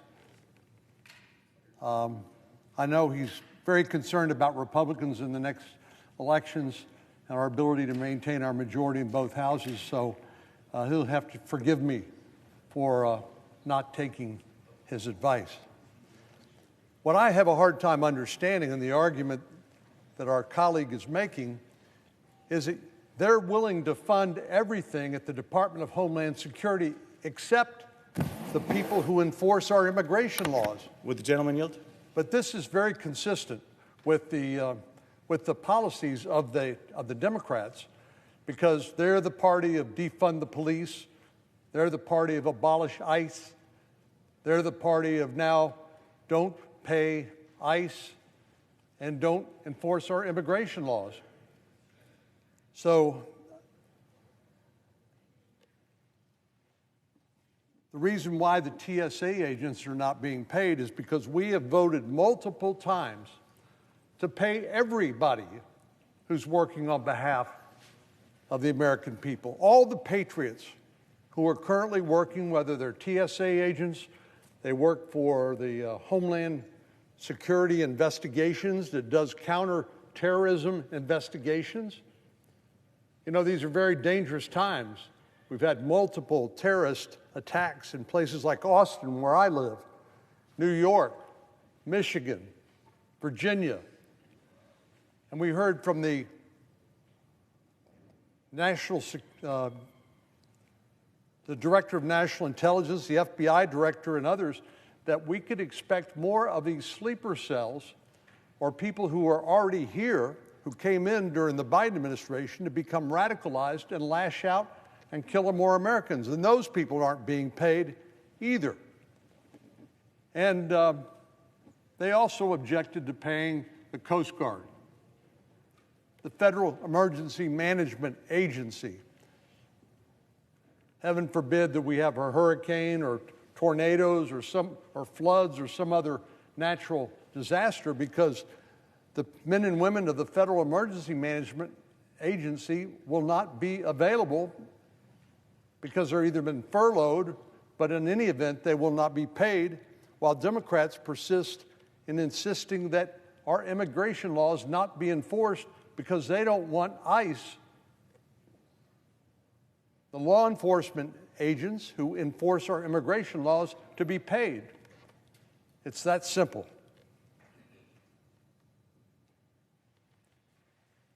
Here's another thing I don't really understand. I've seen a number of polls ranging from 70 to 80% of Americans who support the Save America Act. I'm surprised it's that low. When you think about what it is, it says you got to be an American citizen to vote. And when you show up at the polls, you got to produce a photo ID. We've given many speeches talking about how common sense that is. But if you're opposed to those requirements, it makes me wonder, do you think non-citizens should be able to vote? Do you think fraudsters who claim to be someone they're not ought to be able to cast your ballot? I don't know what the rationale is. They say we're disenfranchising American citizens. Is that why 70 to 80% of Americans support it? They support being disenfranchised? It makes no sense whatsoever. Yet Democrats persist in their folly. And I think really what this boils down to, as I've said before, is anything that President Trump is for, they're against. You remember the State of the Union, the president asked people in the audience to stand up if they supported our law enforcement officers. The people put their lives on the line to enforce our laws and maintain public safety. Every single Democrat sat on their hands. I mean, isn't there anything that comes out of President Trump's mouth they can find their way to agree with, no matter how self-evidently true? You know, when President Trump took the courageous move to take out Iran's nuclear program. The Commander-in-Chief ordered our incredible military to fly 30 hours from Missouri and drop a bunker buster bomb down a ventilation shaft in a nuclear power facility, nuclear program facility in Iran. Makes me proud of our men and women in uniform. And then when Nicolas Maduro in Caracas, a fugitive from justice, somebody who was indicted in federal court in New York, when law enforcement needed to arrest him, they were supported by our men and women in uniform again, who almost miraculously, to my mind, gave cover to the law enforcement officers who went in and extracted him to bring him to justice in New York. So on almost every occasion, no matter how common sense, no matter how proud it makes me of our president and our military to keep the nation free of the #1 state sponsor of terror who's seeking to acquire a nuclear weapon, they take the other side. It's really amazing. President Trump has this amazing power to force normally reasonable, rational individuals to take crazy positions for no other reason than they oppose President Trump. And that includes common sense provisions like only American citizens can vote. So I thought our colleague from Louisiana did a nice job sort of laying the predicate. I think the senator from Ohio did the same and pointed out the millions of people who came into the country during the pendency of the Biden administration, during his open border policies. Unvetted, many good people who want nothing but a better life, but we don't know who came in for sure, but we do know that it wasn't all good people who wanted to work and seek a better life here. It included criminals, sex offenders, drug traffickers, murderers, terrorists. And now we are paying the price for that.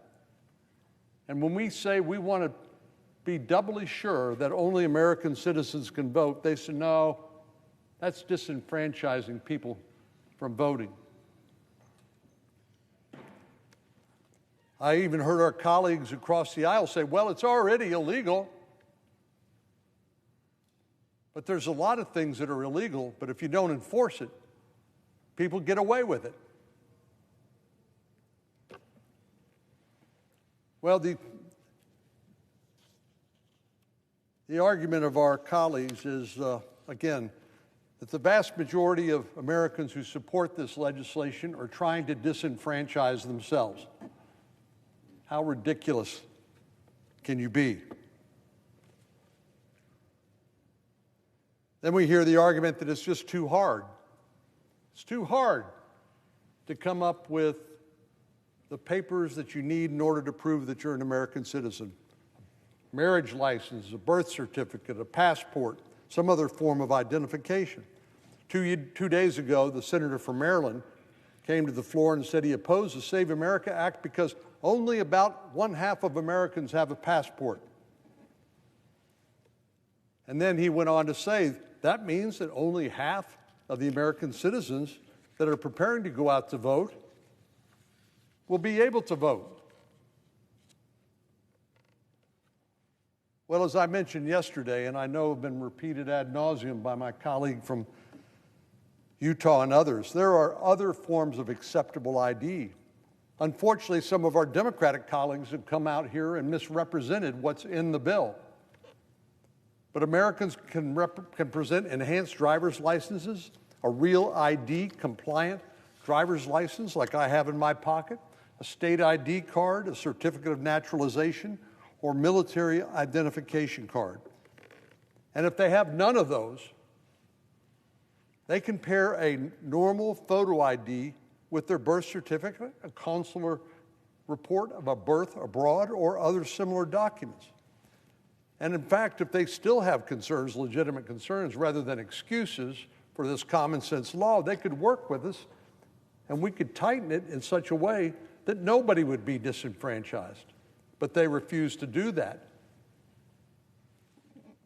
Everybody knows voter ID is common sense. Everybody knows you need a voter ID to get into a federal, you need a photo ID to get into a federal building. You even need to get one to go into the Democratic Convention, to buy a six-pack of beer, to buy cigarettes, to get on a plane. The list goes on and on and on and on. So the excuses that our colleagues are throwing up saying, oh, it's just too hard for us to produce a voter photo ID, it's going to prevent people from being able to vote. No. What it's going to mean is when somebody votes by mail, because some states send ballots to individuals without those individuals requesting them, and then they claim to be someone they're not and cast a ballot, what it will mean is we will be able to identify those people who should not be voting and prevent them from doing so. And it's not just about preventing people who shouldn't be able to vote from voting. It's about them diluting your vote. Because for every illegitimate ballot that's cast, that means it undermines and dilutes or offsets a legitimate vote and ballot. Our Democratic colleagues act like this is some sort of fanciful innovation nobody had ever heard of before. A crazy idea. But you look around the world, and other democracies have similar requirements. Norway, for example, requires voters to present a photo ID, such as a passport, a driver's license, or a bank card with a photo in order to cast a ballot. Northern Ireland requires voters to present a valid ID. France, Israel, Iceland all have voter IDs. Even Mexico, our neighbor to the south, with more than a third of its population living in poverty that suffers from high levels of organized crime, a voter ID is required. If Mexico can require a voter ID, so can the United States of America. Surely no one enjoys paperwork, but the simple fact of life is sometimes you have to fill out a form and show an ID to do something that's important. We do it to go to the doctor or dentist or travel or to start a new job. When things are important enough to us, we do what's required to make them happen. And what could be more important than voting? You know, the authority that we exercise on behalf of the people who vote for us and elect us is called the consent of the governed, which is the source of all legitimacy in government. This isn't just my idea or some other senator's idea or congressman's idea. It's because we represent people and they have consented by electing us to represent them.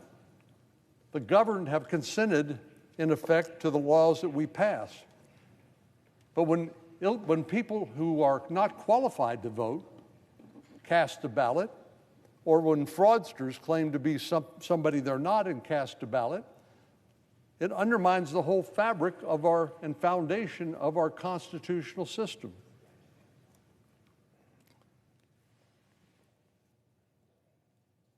And I'll make a deal with anybody in Texas, and I'm sure the great senator from Pennsylvania or Ohio or Utah or any others members of the Senate. I have a great constituent service office in Dallas, Texas. They do magnificent work. They've won awards.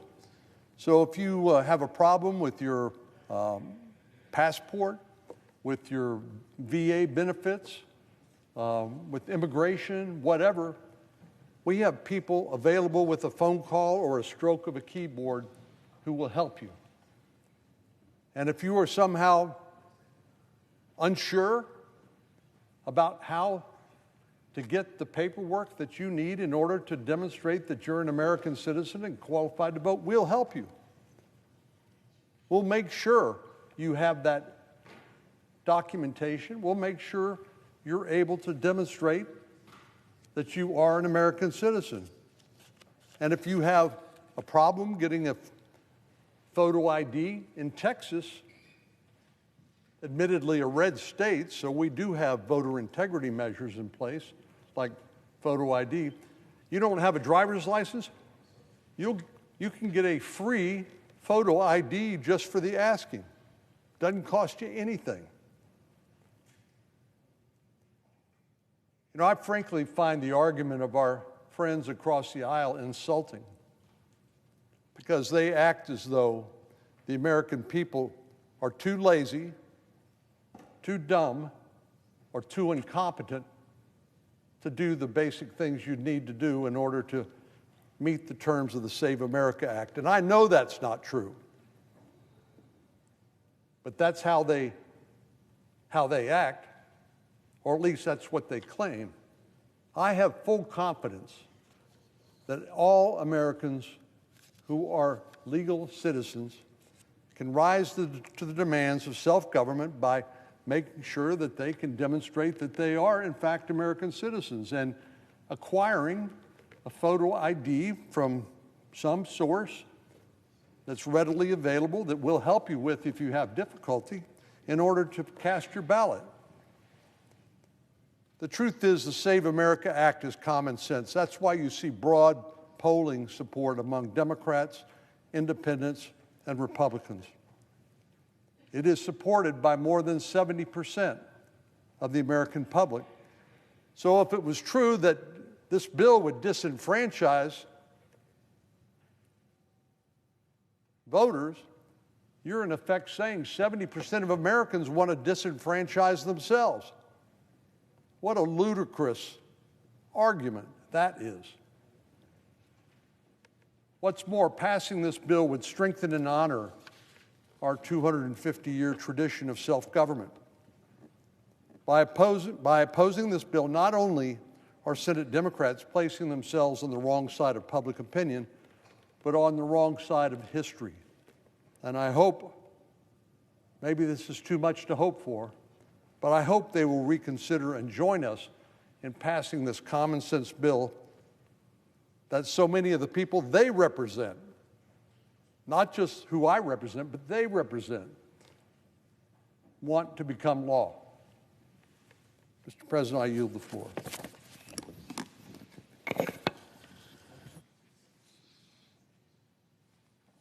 Mr. President. The senator from Ohio. Thank you, Mr. President.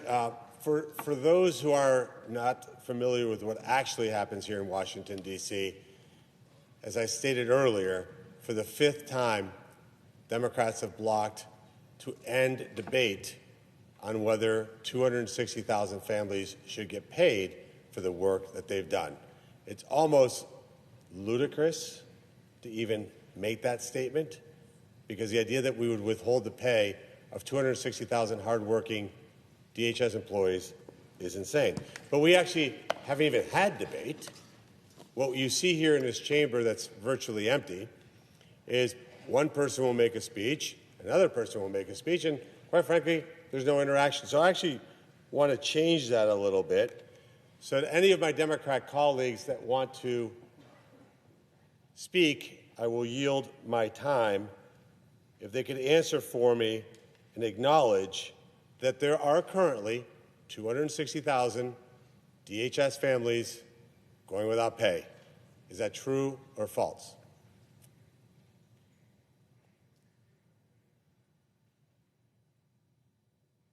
Okay, no answer on that one. I will break the suspense. That's true. The second thing I'll yield for a comment on is, will any of my Democrat colleagues that are present in this chamber acknowledge that the Democrats have not agreed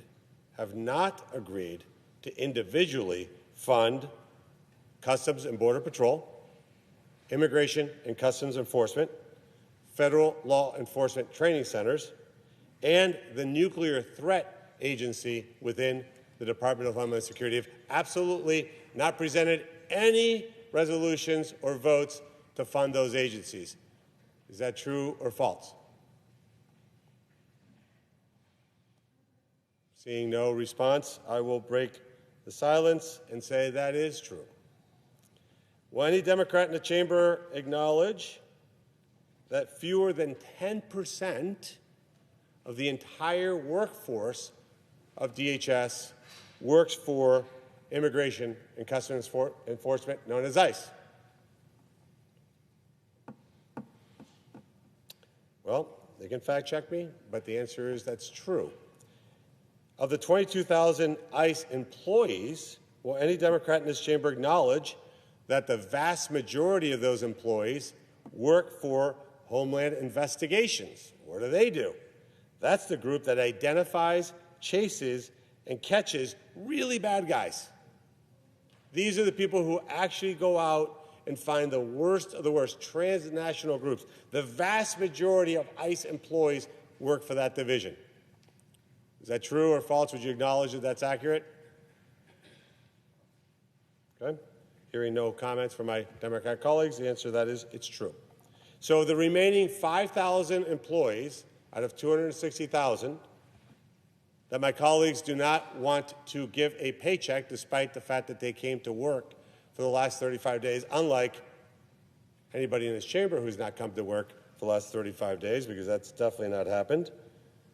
Will they acknowledge that collective punishment is a bad idea? In other words, will they acknowledge that punishing 5,000 people who work for enforcement removal operations because a couple dozen, maybe generously a couple dozen, probably less, probably a handful, maybe didn't do everything perfectly, you're recommending that we collectively punish all 5,000 people?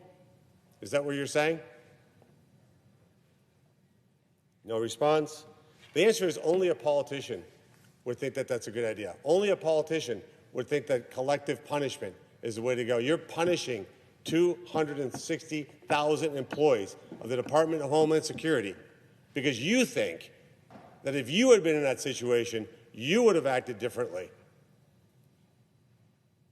4, 5, 6, 7 people that you think did the wrong thing gives you the moral authority to take away the paychecks of 260,000 people. And I'm going to look forward to hearing from my colleague from Utah, who's done so much work to put together the Save America Act. And he actually hasn't had anybody say this to him. Thank you. Thank you for the hard work. You've put in, I can't even imagine how many hours. You and your staff, you've been willing to listen to anybody who wants to improve your bill, and yet gotten very little feedback, except for on the floor when they accuse you of God knows what. But I will ask my Republican colleague, because I watched it on TV, so I'm going to ask my Republican colleague to answer whether this is true or false. And any of my Democrat colleagues I will yield to if they want to jump in. I suspect they won't. Is it true that yesterday my fellow Republican Senator Houston is doing an amazing job, a good man that I've known for 20 years. Is it true that he proposed a bill that would have simply required photo ID to vote? Not a photo ID that proves you're a citizen, which I think we should have that, but just a simple photo ID, the way any of us have to walk in and out of this building. Is that true? As to consent to answer the question through the chair. I yield to my colleague from Utah. Senator from Utah. Yes. In response to the question from the Senator of Ohio, the junior senator from Ohio, not to be confused with the very handsome senior senator from Ohio, came to the floor yesterday. Now, the junior senator from Ohio comes to this job with a unique background, a unique set of knowledge born of experience as the longtime chief elections officer of the state of Ohio. And as he looks at the Save America Act, he sees that there are two main components. Component one deals with voter ID, where you just show up with a photo ID on the day of election to prove that you are who you say you are, the same person listed on your voter registration file. Component 2 deals with establishing citizenship at the time of voter registration. About 48 hours ago, a lot of our Democratic colleagues started stating publicly and privately here on the Senate floor and outside of this chamber that they would be just fine if this were just a voter ID bill. And so the junior senator from Ohio had this great idea. He said, look, why don't we create a separate bill file? We'll take the exact same text from component 1. That's the part that deals just with photo ID. Photo ID to be shown by the voter on the day of voting at the voting place to show that the voter is, in fact, the same person listed on the voter registration file. After all, the Democrats have said they're just fine with the voter ID component. So he gave a speech in support of it. I backed him up in a parallel speech. And then he offered to pass it by what we call a live UC, which is a mechanism by which you ask unanimous consent of all senators to pass something. It seemed like a very good idea, given the amount of consensus, bipartisan consensus, surrounding the voter ID provision. We were watching with bated breath, very much anticipating the answer. And curiously, it drew an objection from the Democrats, articulated by the senator from Oregon. But here's the interesting thing that I would say to my friend and colleague, the distinguished senator, senior senator from Ohio. At the time the Democrat objection was raised, the basis of the objection, as I heard it, was related entirely to component 2 that has only to do with proof of citizenship at the time of voter registration. So I don't know. Maybe this was a mistake. Maybe this was an accident. Maybe he didn't mean to object. I hope that we will continue to do those things, perhaps tomorrow or in the days to come. We'll try that again, because it drew an objection. But the objection didn't have any explanation as to why it would be unreasonable for someone to show up on the day of voting just to make sure that somebody else isn't impersonating you, that you are the same person you claim to be and the same person on your voter registration file. I hope that that answers satisfactorily the question asked by the senior senator from Ohio.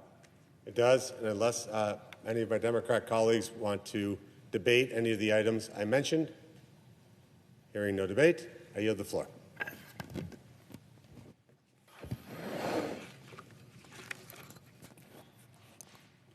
Mr. President. The senator from Maryland.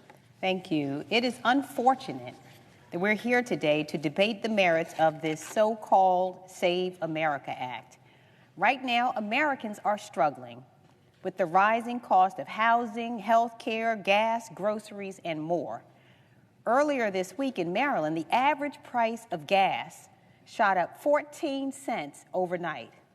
The American people are suffering from the effects of a trade war started by this administration and now watching as we're stuck in an illegal and poorly planned military war in Iran. This increasing unaffordability is an urgent crisis that actually demands a resolution. But unfortunately, we have an administration that is completely out of touch. There are so many real issues that we could be working on that would actually benefit the lives of working families across our country.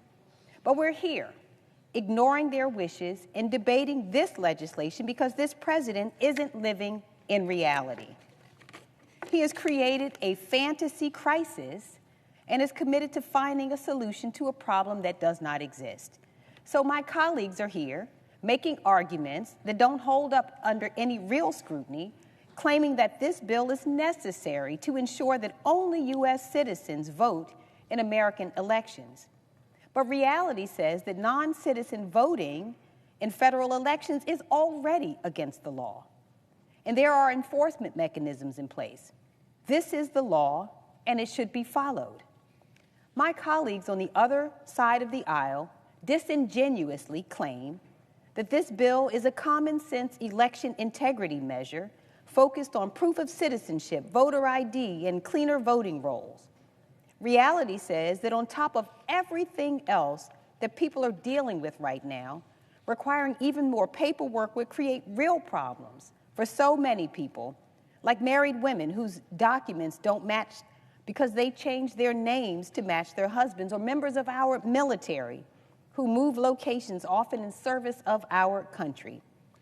It would be a problem for people who rely on mail registration or absentee voting. It would be an undue burden for our seniors, veterans, students, and rural voters. Voting already requires a form of American identification. And so my colleagues on the other side of the aisle say that this bill would provide necessary aggressive voter roll verification and removal of non-citizens from the rolls. Reality says that this aggressive federal overreach would include requiring states to submit voter data to DHS, the same organization that is currently sending ICE goon squads of men with masks on to kill Americans in our streets. States would be required to submit their complete statewide voter registration list to DHS for comparison through the, quote, SAVE program on an ongoing basis. That is completely impractical. The SAVE program was not designed to be a voter registration system, and it predictably has resulted in false matches and false ineligibility flags. What's more, it gives DHS a continuing role in federal elections that it's not equipped or designed to handle. It hands over critical information to an administration that I would dare say has already proven that it is not trustworthy and that it cannot or will not keep the sensitive data of the American people protected. It hands over information to an administration that has already failed this very basic test of using its power for retribution. Reality says this is being treated as an emergency right now, and we understand why, because it's a part of a broader electoral strategy that this administration needs to be in place ahead of the upcoming midterm elections. People are unhappy with the direction that our country is going in right now. They're upset that their government isn't working on the real issues that they're facing. And instead of addressing the affordability crisis that is staring us in the face, the affordability crisis that was caused by this president, this administration wants to guarantee a successful midterm election by, quote, fixing an electoral system that is not broken. The president already issued an executive order directing federal agencies to be more involved in an election-related enforcement and citizen verification. And since then, the DOJ has sought extensive voter data from nearly every state.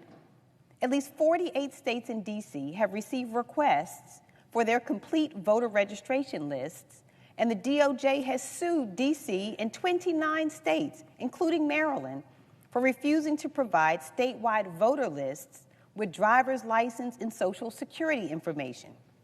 And this administration is counting on Republicans in Congress to sell their sick fantasy. And that's why we're here now, wasting precious time trying to fix a problem that is not real. But reality has refuted every single fantasy claim made in support of this bill. So what are the architects of this bill actually seeking? Well, simply put, they're seeking to suppress the vote. This is not a standard voter ID bill. This bill is not about protecting democracy. Protecting democracy would eliminate barriers that keep more Americans from voting. This bill does not do that. It does the opposite. This bill is a blatant attempt to kick eligible American voters off the rolls and make it more complicated for Americans to register and vote. States have already done an excellent job fashioning a system that works. And the fantasy world that this bill envisions would disrupt the way voter registration and voting actually work in practice. It would undermine or severely limit online registration, registration by mail, motor voter systems, same-day registration, and voter registration drives by requiring in-person presentation of documentary proof. It would alter registration, list maintenance, and ballot casting all at once, forcing states and election officials to rework systems that voters already rely on.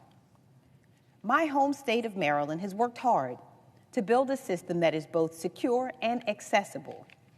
And this bill would undermine the progress that we and so many other states have made by replacing those successful, efficient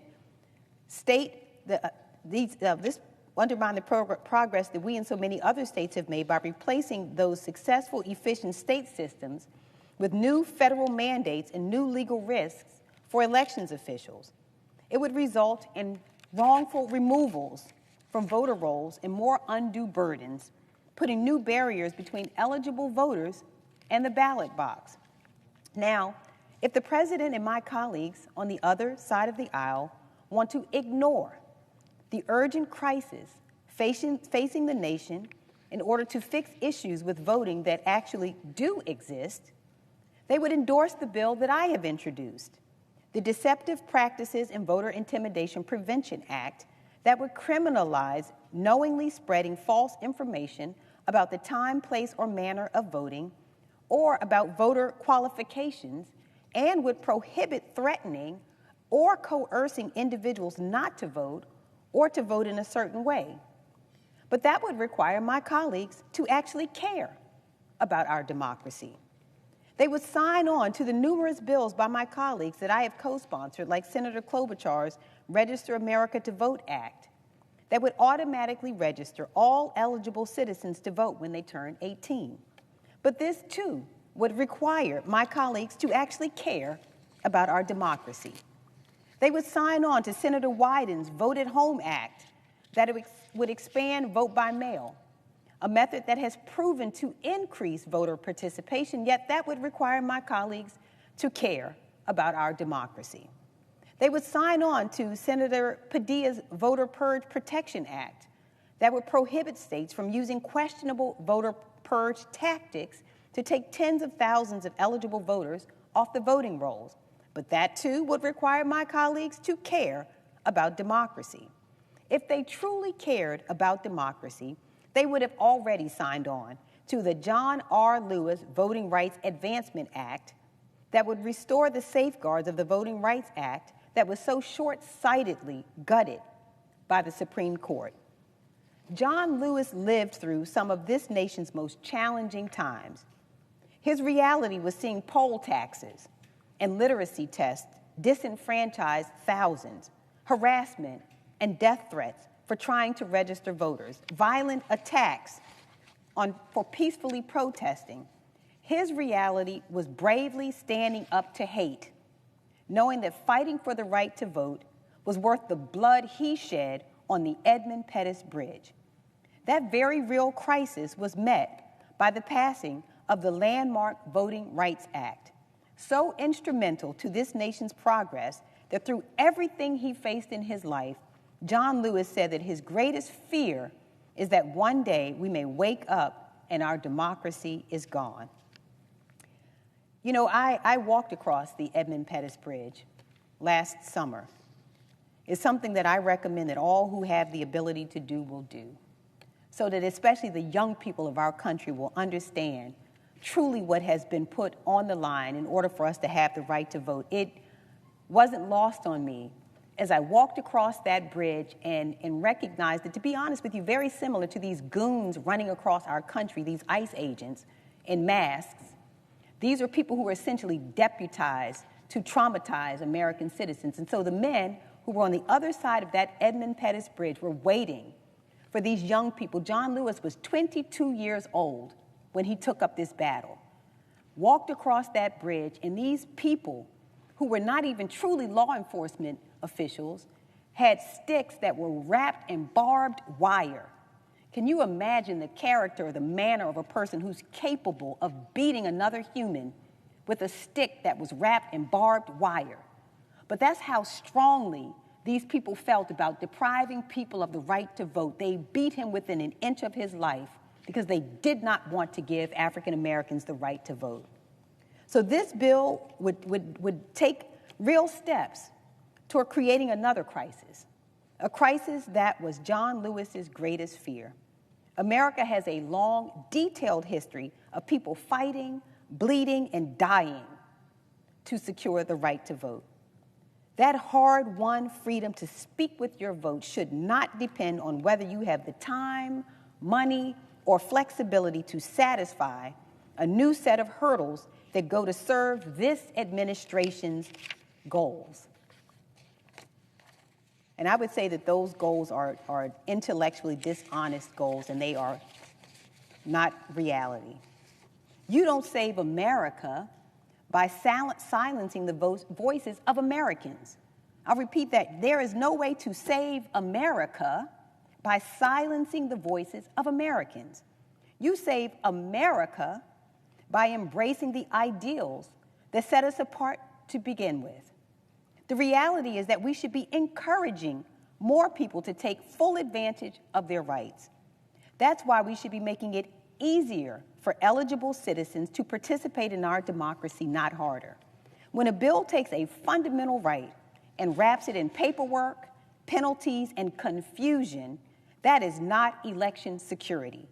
That is a step backwards for American democracy. And that's not what the American people want. They did not ask for an additional crisis to deal with.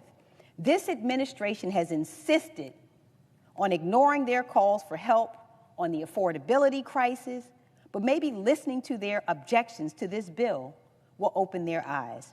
Thank you, Mr. President. I yield back. Mr. President. The senator from Utah. Mr. President, I appreciate the insights, the enthusiasm offered by my friend and distinguished colleague, the senator from Maryland. And I appreciate the right of every senator to express his or her opinions, his or her thoughtful analysis in the legislative chamber that we occupy. This is part of what it means to be Americans, and it's a big part of what it means to be a United States senator, to have the privilege to stand here and debate matters that are important to the American people, important to the ongoing health and vitality, not only of our elections, but also of our system of government, our Constitution, and the ideals embodied in our other great founding document, the Declaration of Independence, whose birthday we're about to celebrate in a few months. Documents don't enjoy the 250th anniversary of their writing very often, but we're about to celebrate that. And on the same day, we will celebrate both the birthday of that document and with it, the birthday of our country, because that document ushered in the existence of the United States of America as a separate and independent sovereign country. One of the many features of that country from the very day it was created, nearly 250 years ago, is the concept of popular sovereignty. Now, it's probably too many syllables for most folks to want to use it in one sentence, but of course we all understand that popular sovereignty, well, it sounds like a fancy term, refers to a very simple thing. In this country,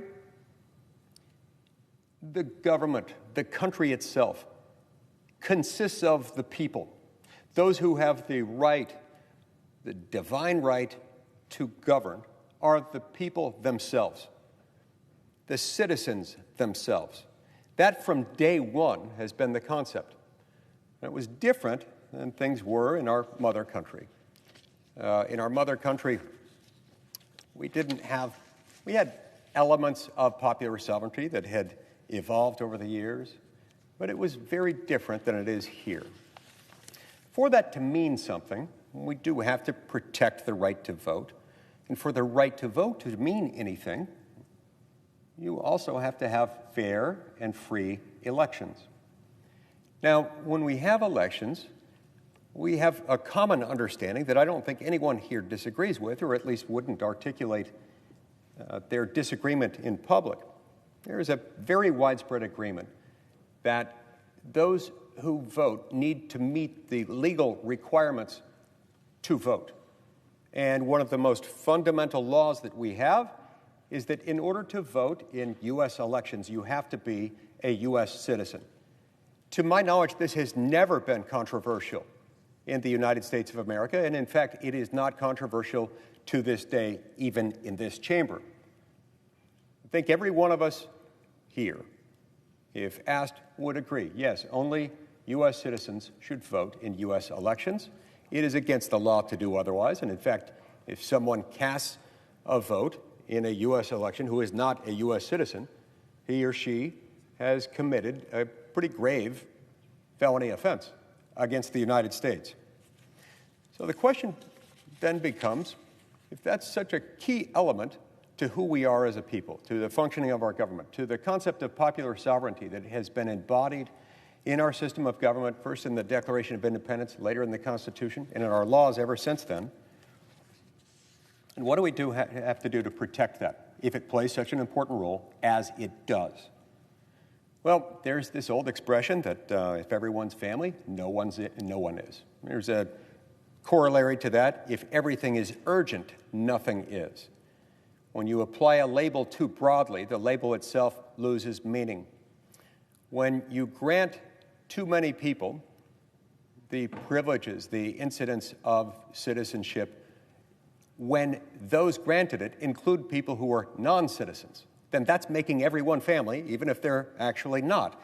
That, in turn, erodes what it means to be an American. It dilutes each lawful vote cast by an actual U.S. citizen. Now, we just heard a laundry list of complaints, very, very similar to the laundry lists of complaints that we've heard over the last 36, 48 hours. I guess we're going on 72 hours since we turned to this bill just a few days ago. Almost every argument we've heard against this from across the aisle has included some of these same elements, and we heard some more of those today from my friend and distinguished colleague, the senator from Maryland. Among those arguments that she made today, just a few moments ago, had to do with, there were some arguments that had to do with the fact that this bill, as she described it, would somehow take away the rights of some American citizens to vote, and that it would result in disenfranchising American citizens. I wish to state at the outset, emphatically, that this is not true. This was neither the intention of the Save America Act, nor would it be the effect of the Save America Act. This legislation, once it becomes law, will not disenfranchise a single American citizen, not a single one. The only people who will be prevented from voting are those who are not citizens, those who are not allowed to vote in our system of government, and those who, by voting, if they were to vote, would be committing a very serious federal felony criminal offense, and with good reason. And so we've got to be clear about what this does. This does not, as she put it, erect barriers that would stop U.S. citizens from voting. Remember what this does. We've got the twin objectives that are upstream from everything that we're doing this. We want to make it easy to vote, and we want to make it hard to cheat. And to do that, we have two principal elements in the Save America Act. The first element would require voters to bring a government-issued photo ID with them to the polling place on the day of voting to show who they are, to demonstrate that they are who they claim to be and that they're the same person referenced in their voter registration file. That's important for a number of reasons, including the fact that you don't want somebody voting in somebody else's name, and you certainly don't want somebody voting who's not supposed to be voting at all. There are some people in the United States who might be citizens who are prohibited from voting for reasons having to do with criminal convictions, for example, or those who may have renounced their U.S. citizenship. You wouldn't want that to happen. You wouldn't want a non-citizen voting, and you wouldn't want one person who might be a citizen with voting rights voting in somebody else's name, perhaps in an effort to cast multiple votes in the same election by impersonating another or otherwise. So that's a very simple principle. Now, that feature of the bill, having to bring a government-issued photo ID to the polling location on the day of voting to show that they are who they claim to be, it is not controversial. It's certainly not controversial among the American people, not among Democrats, not among Republicans, not among members of any ethnic group, racial minority, either gender, any part of the country. This is non-controversial throughout the United States. It is apparently even non-controversial in this chamber, whether you're a Democrat or a Republican. Over the last few days, we've heard Democrat after Democrat, perhaps not all of them, but many of them, including the minority leader himself, indicate that they're just fine with voter ID requirements. And yet last night, when the junior senator from Ohio attempted to pass, by unanimous consent, a provision limited to the voter ID requirements of the Save America Act, it drew an objection from the Democrats. Now, when that objection was raised, the argument that I heard, that I recall, didn't have anything to do with objections to voter ID. They had to do with other things elsewhere in the Save America Act. The second component of the Save America Act, of course, is a requirement that at the time a voter newly registers to vote, he or she must establish that he or she is a citizen of the United States. An important point to remember here is that no one will be required to re-register. If you're already registered to vote in the United States, you don't have to go back and do it again. Unless or until you have some event that requires you to register again. Let's suppose, for example, that you move from California to Utah. Well, then, yeah, you would need to re-register in your new place of residence. But nobody who is currently registered to vote would have to re-register unless or until they move or something else might require a registration. And nothing in this bill would require that. So let's keep that in mind. There are a number of arguments that keep being raised, primarily about the proof of citizenship requirements within the Save America Act. I would note here that in the citizenship component of the Save America Act, there are two basic components within that. One component deals with the obligation of the registering voter at the time of voter registration. And the other imposes obligations on state governments to coordinate and share information and data with the federal government as they undertake regular reviews of state voter registration files, just to make sure that people who are registered to vote are, in fact, United States citizens.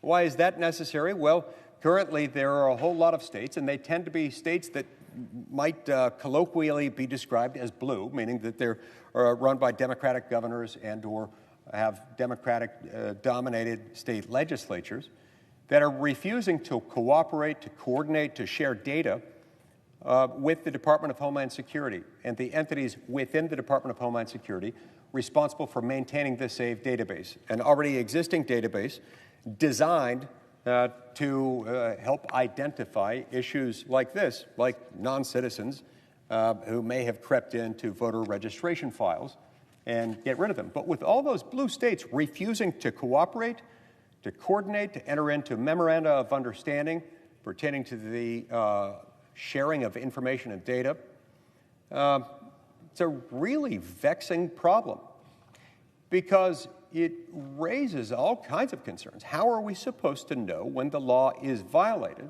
when a non-citizen has registered to vote, if the federal government, which is ultimately the piece within our government system that has the records and the ability to ascertain citizenship?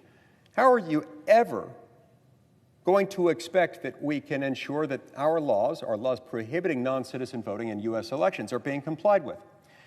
Now, a few minutes ago, my friend and colleague, the distinguished senator from New Mexico, made an argument on this point. He made a parallel reference by analogy to what might happen if somebody were saying, we don't need additional laws confirming that it's against the law to run a stop sign if it's already against the law, and saying that this is akin to passing another law making doubly sure that people don't run stop signs. Well, I understand the point, but it would be a fair argument, or at least a fairer argument, if the argument went something like this. If, in his hypothetical, there were a system in place that legally and practically prevented police from monitoring traffic activity at intersections guarded by a stop sign, then yeah, that might be a fair parallel reference. Because that's exactly what we're dealing with the status quo under a 1993 law called the NVRA, a law that 20 years after its enactment was interpreted by the Supreme Court, wrongly but conclusively, and that ruling remains in effect to this very day, concluding that the state governments are prohibited, even where they suspect a registering voter is a non-citizen. They may not do anything to follow up on that person's citizenship. They may not request any proof of that person's citizenship, even if they believe that it is suspect or lacking. So that makes it analogous to this hypothetical of a supplemental law that would require, or at least allow, observation of the intersection guarded by a stop sign. If he's going to make that analogy, then that's how you make it fair, because that's essentially what's happening. That is directly analogous to what's happening here. It's as though we have laws saying you may not run a stop sign, but state and local police are prohibited from observing traffic at any intersection guarded by a stop sign and may not issue traffic tickets, even if they believe those things might be occurring, because they're not allowed to watch that intersection. That's what's going on here. But it's even worse than that, because their own state governments are contributing to the violation of the laws, to ignoring it, because they refuse to share information. They refuse to hand over their data. This is especially troubling for so many reasons, Mr. President, including and especially the fact that in a handful of states, I believe it's 4 or 5 jurisdictions, maybe 4 states and the District of Columbia, they allow non-citizen voting in some of their local elections. Now, I don't know why any jurisdiction would want to allow this. I don't know why any state would want to allow any local election within that state to include non-citizen voting. But if their state laws and their state constitution contain nothing to prohibit that, then that is their choice, because there's nothing in the U.S. Constitution or in federal law that would prohibit them from doing that. Nonetheless, once they do that, it raises all kinds of questions that really do need to be addressed. For example, if they're voting, if you've got non-citizens legally voting in some local elections in 4 or 5 states and the District of Columbia, then that means they are registering to vote. They have voter registration files. When those states are asked, what are you doing with those voter registration files to make sure that they're not cross-pollinating, that the same registered voters who are non-citizens are not also participating in federal elections? And they're not sharing their information. They're not answering that question, which is a really, really important question. And their refusal to answer that question or to share data makes the need for this even more pressing. Now, when we look at all of this, one of the many arguments that the Democrats appear to be raising over and over again, there are 2 of them that are especially common that I think need to be addressed head-on here. One of the arguments raised over and over again is that if we require registering voters to provide at the time of voter registration proof of citizenship, then that is necessarily going to disenfranchise a lot of people. Now, one number they throw around is something like 21 million Americans will be disenfranchised, will be unable to vote. Well, that by itself is not true. It's not supported. This is based on some studies indicating that based on surveys, they extrapolate that there are about 21 million Americans who don't necessarily have that requisite documentation, or they don't know where it is at the moment, or something to that effect. Remember, by the way, any and every time any American citizen takes a new job, starts a new job as an employee for a new employer on American soil or anywhere within the jurisdiction of the United States, they have to fill out an I-9 form. And the I-9 form requires them to provide, before they may start that job, proof of U.S. citizenship, either supplied by a U.S. passport establishing U.S. citizenship, or alternatively, an original certified birth certificate accompanied by a government-issued photo ID and or an original Social Security card. If you don't have those things, you can't start the job unless or until you can provide that documentation. Now, those things would suffice under the Save America Act, voter registration provisions requiring proof of citizenship. But that's not all that would suffice. We wanted to make it as flexible as it could possibly be, lest there be any credible argument that this would impose an undue hardship, an undue burden. One could argue, of course, that even just requiring the same documentation that every American has to provide whenever they start a new job would be fair, and maybe it would be. But we wanted to make it even easier to comply with that. We want to encourage those who are U.S. citizens to be able to vote. If you can legally vote, you should, and you shouldn't have these impediments. So we added a list of other documents that you could use. Certain other ID cards that have been established and recognized within the United States government as establishing citizenship could do it. And then we provided a catch-all that not one of my Democrat colleagues has even acknowledged, even though they've been in the room when I've raised the argument, when I've cited it, when I've noted what it does. Some of the people hearing the argument over and over and over again still refuse even to acknowledge that it exists when they claim that unless you have a U.S. passport, you're going to be disenfranchised. And then some of them will say a passport will cost a couple $100, so this is a poll tax, it's expensive, it's going to disenfranchise all of these people. But they ignore this provision. The provision begins on the text starting at line 22 on page 12 of the Save America Act as passed by the House of Representatives, which is the legislation pending before us and that we're now debating. They ignore this every single time. They ignore it over and over and over again, to the point of being not only disingenuous, but dishonest. These are, in fact, dishonest arguments because they overlook that. This doesn't disenfranchise anyone. You need not shell out a nickel, a dime, a quarter, not even a penny or a fraction of a penny. You need not spend anything. You need not waste any time digging through old piles of documents if you can't find them. And if you never had those documents to begin with, or your house burnt down, or your dog ate them, or whatever, not a problem. Why? Well, because we've allowed them by a simple affidavit to provide an attestation. There's a personal narrative of here is why I'm a citizen, either based on the fact that I was born in such and such a city in the United States on such and such a date, or I was not born a U.S. citizen, but I was later naturalized. Here's where I was born. Here's when I was naturalized. Here's the path I took to naturalization. Either way, once you submit that, and that could be in the brief paragraph, maybe a few sentences describing those critical facts, you hand it over to the state election official, and the burden then shifts to the state to confirm or refute. And unless they can refute the facts that you allege, you are a registered voter, and there's no need for you to worry about it. So this is absolute nonsense to say that you'll be disenfranchised if you don't have your documents or you can't afford a passport or whatever it is. This is just an absolute, total lie. And so, look, in these more serene moments within the United States Senate, when things seem calm, and they are in some respects calm, it's not a time for us to assume that the arguments aren't real, that they aren't being made aggressively. This is not a time for drinking a pina colada. This is not a time for ignoring the endogenous and exogenous pressures that we face from every direction.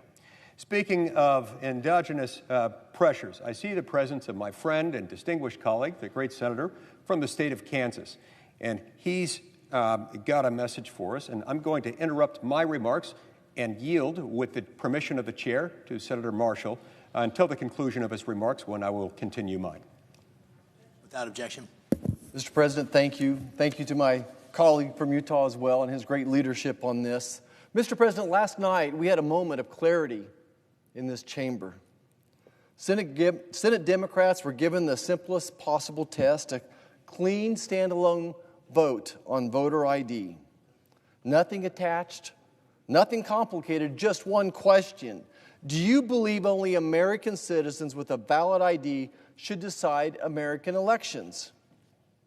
With nowhere to hide, they voted it down. And in doing so, they told every American exactly where they stand. Now, I understand their concerns about the provisions in the SAVE Act, the proof of citizenship, and stronger guardrails around absentee ballots, and those deserve honest debate. But there's simply no excuse for rejecting basic voter identification when 70% of Democrats, their own voters, the people who sent them here, support it. 70% of Democrats support voter ID. Now, this vote was very clarifying. It was unmasking. I want everyone at home tonight enjoying March Madness to think about your situation personally for a moment.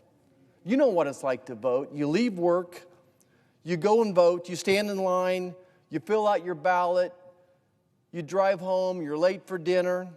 You did everything right, but on that way home, you think to yourself, oh my gosh, somewhere out there, someone with no legal right to vote canceled my vote. My vote's gone, neutralized, like it never happened. Now that should make every American angry, regardless of your party. And I think it's important to stop and think why people are concerned about this, what we're actually dealing with here. There are 50 million non-citizens living in this country. 50 million non-citizens living in this country. Some are legal, some are illegal, out of 330 million. And we have 4 states that are automatically registering people to vote when they interact with government services. Let me say it again. 4 states are automatically registering people to vote regardless of their citizenship or not when they interact with government services. And we have no reliable national system to verify citizenship at the ballot box. And that's not fear-mongering. That's just the truth. And maybe that's why 80% of Americans support voter ID. We can't get 80% of Americans to agree on whether hamburger is better than chicken, is peanut butter better than jelly. But 80% of Americans support voter ID. It just makes common sense. And like I said earlier, 70% of Democrats agree with them as well. Now, as I sat and listened to the arguments on the floor last night, we saw Democrats dodging and weaving like Muhammad Ali at the Thrilla in Manila, never once addressing voter ID itself. It was amazing to sit here and watch them squirm and refusing to answer the question at hand. Do they support voter ID or not? So I had to pause. And we had plenty of time to think this weekend and ask a fundamental question. One of those questions we didn't get to talk about much in med school. But the question I asked myself, what actually sustains a republic? What are we really fighting for? Well, I think number one at the top of this is safe and secure elections. And these aren't a Republican issue. They're not a conservative talking point. They're the beating heart of democracy itself. So last night, I sat down and penciled out what I believe are at least 7 of the sacred pillars that uphold our entire system of self-government. And if I could, I'd like to walk through them. Because when any one of these pillars is weakened, the whole temple of liberty trembles. First and foremost, free and fair elections. The sacred cornerstone of our republic, safe, secure, honest elections defended by integrity, universal suffrage, the secret ballot, and the peaceful transfer of power. This is the voice of the people itself. Without it, democracy does not stumble, it dies. Next, the rule of law, the unyielding bedrock of equality under justice. No person, no party, no elite stands above the law. Lose the single pillar and everything other, and every other freedom collapses. Next, separation of powers with checks and balances, and we see that every day up here. The masterful architecture of liberty itself, forged by genius to chain ambition and prevent any single branch from devouring our freedoms.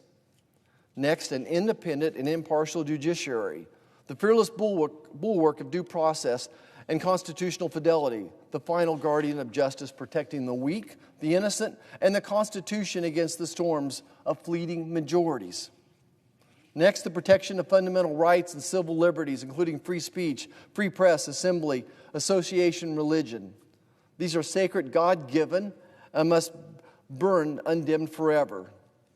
Next, the sanctity of private property, the moral and economic foundation of human dignity. And finally, a political pluralism, transparency, accountability, and active citizenship participation. Mr. President, election integrity is not just one of these pillars. It's the foundation beneath all of them. Every debate in this chamber, every vote, every piece of legislation, all of it rests on the assumption that the people in these seats were put here legitimately by the voters of their states. And I cannot get past the simple fact in this country. We have collectively decided you need a photo ID to board a plane. Remember, trust but verify.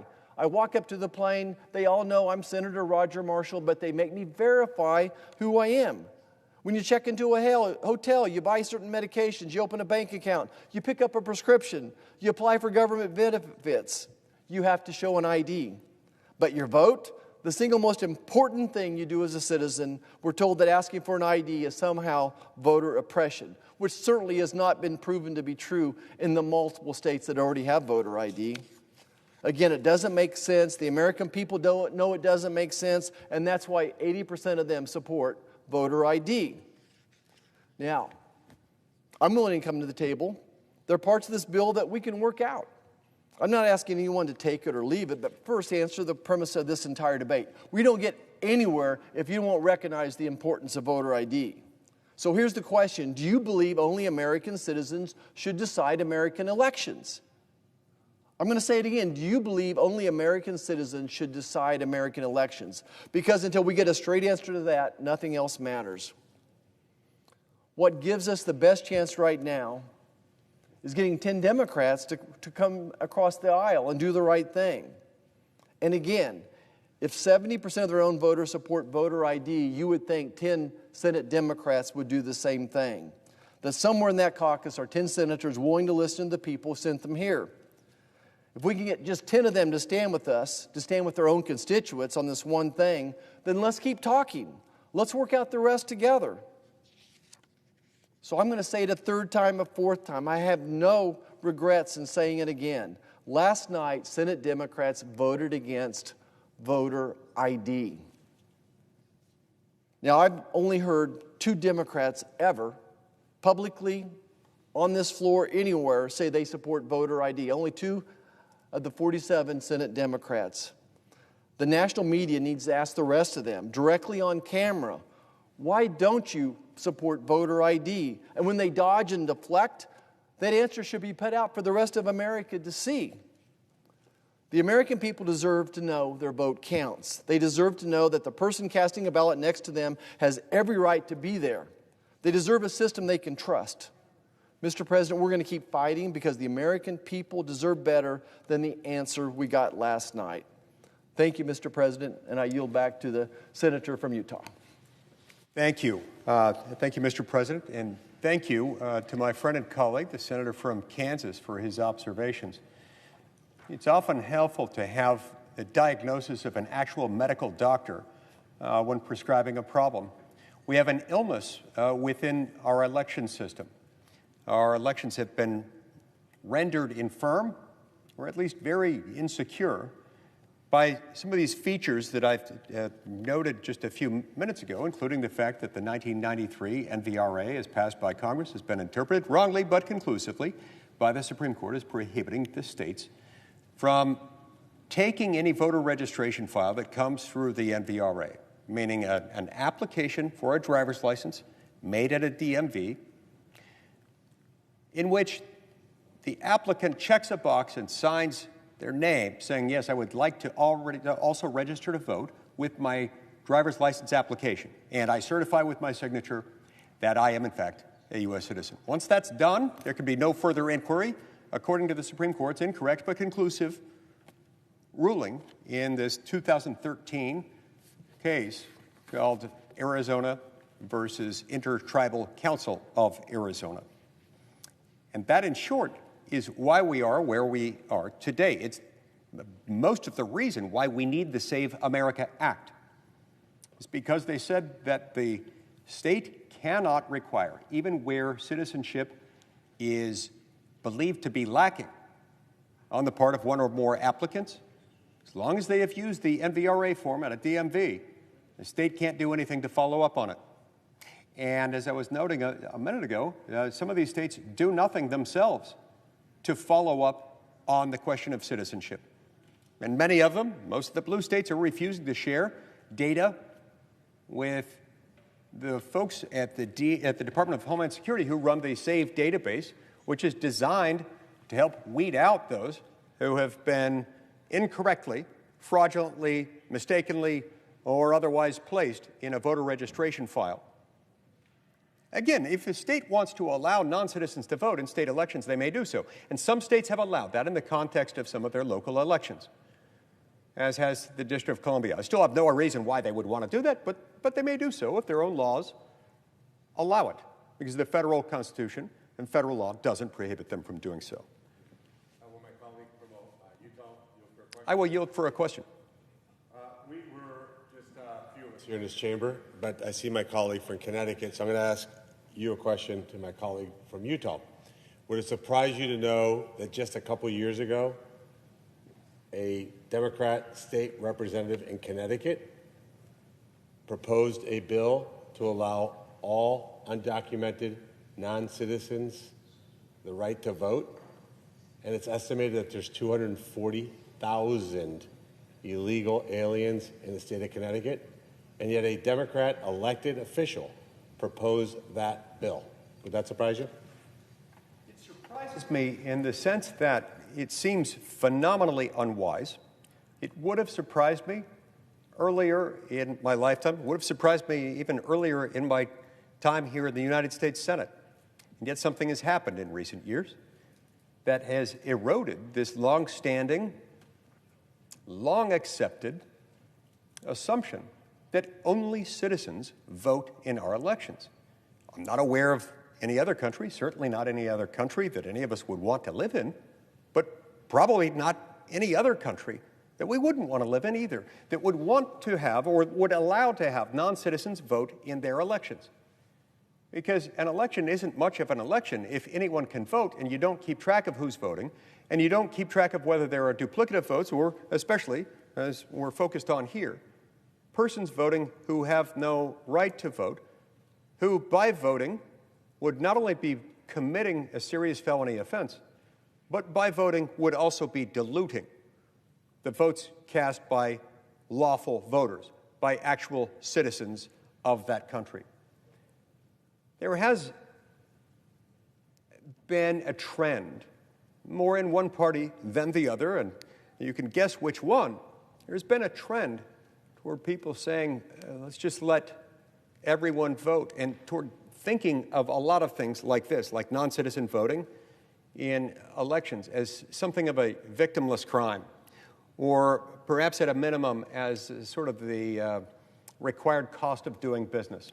Remember, I said a moment ago, our mantra has been and should continue to be, let's make it easy to vote and hard to cheat. The Democratic Party has in recent years leaned so heavily on let's make it easy to vote that they often forget, or in some cases defiantly refuse to finish the sentence and talking about hard to cheat. Now I understand the point. I understand that perhaps they are so enthusiastic to just make sure everyone votes that maybe they don't care that some non-citizens might vote. But I think this is very unwise, and it becomes especially untenable, especially indefensible, when we now have an estimated 30 million plus non-citizens residing in the United States, 10 to 15 million of whom entered this country illegally in between 2021 and 2025 alone. So yes, that's shocking in some ways that a Democratic lawmaker in a state not too far from where we now stand actually introduced legislation trying to open up the franchise like that. Because when you do that, that is not a victimless moment. If you were to create that, you would be diluting the votes of lawful citizens. But again, a state may do that if that state's laws and that state's constitution allow it. It would be unwise. Nonetheless, by doing that, whenever a state does that, whether for statewide, state elections, or just for local elections within that state, it creates a problem. It creates what I would think of as more or less a clear and present threat, one that, unless acted upon, will culminate in widespread violation of the law.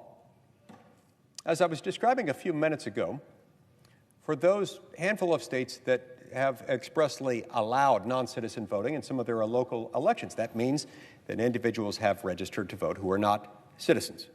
Once they have registered to vote, they are registered voters.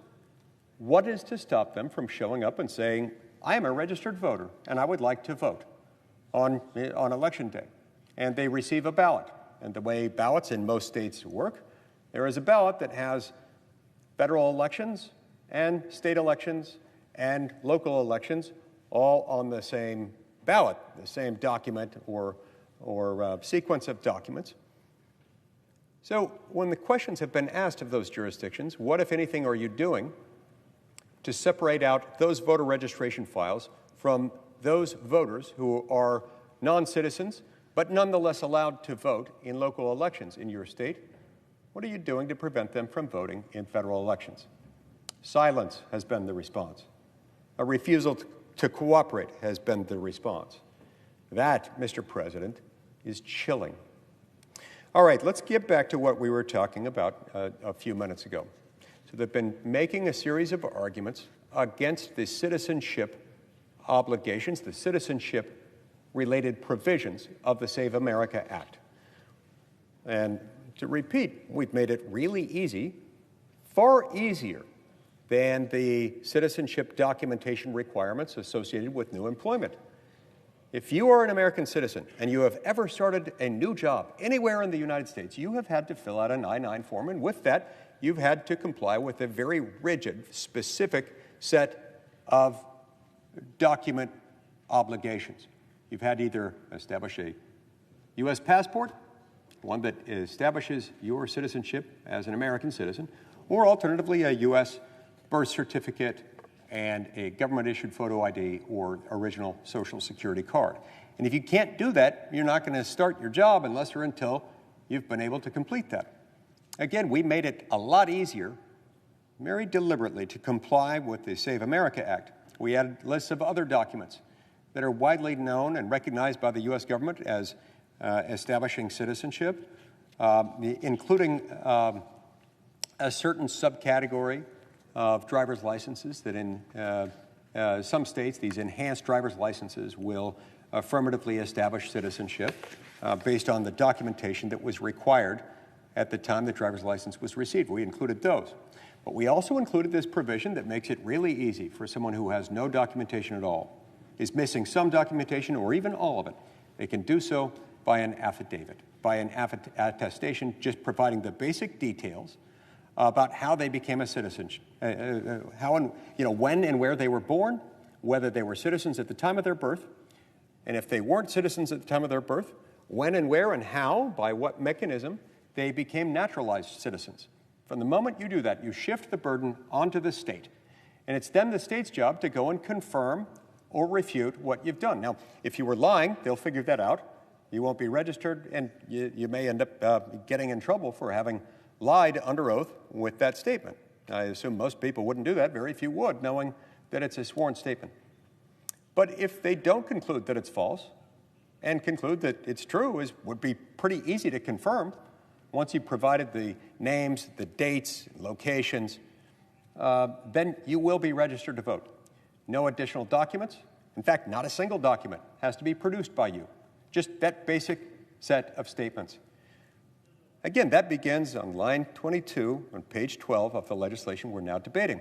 And yet over and over and over again, I hear from my Democratic colleagues who are arguing against this, this is going to disenfranchise anyone who doesn't have a passport, as many Americans don't, and a passport costs a couple $100.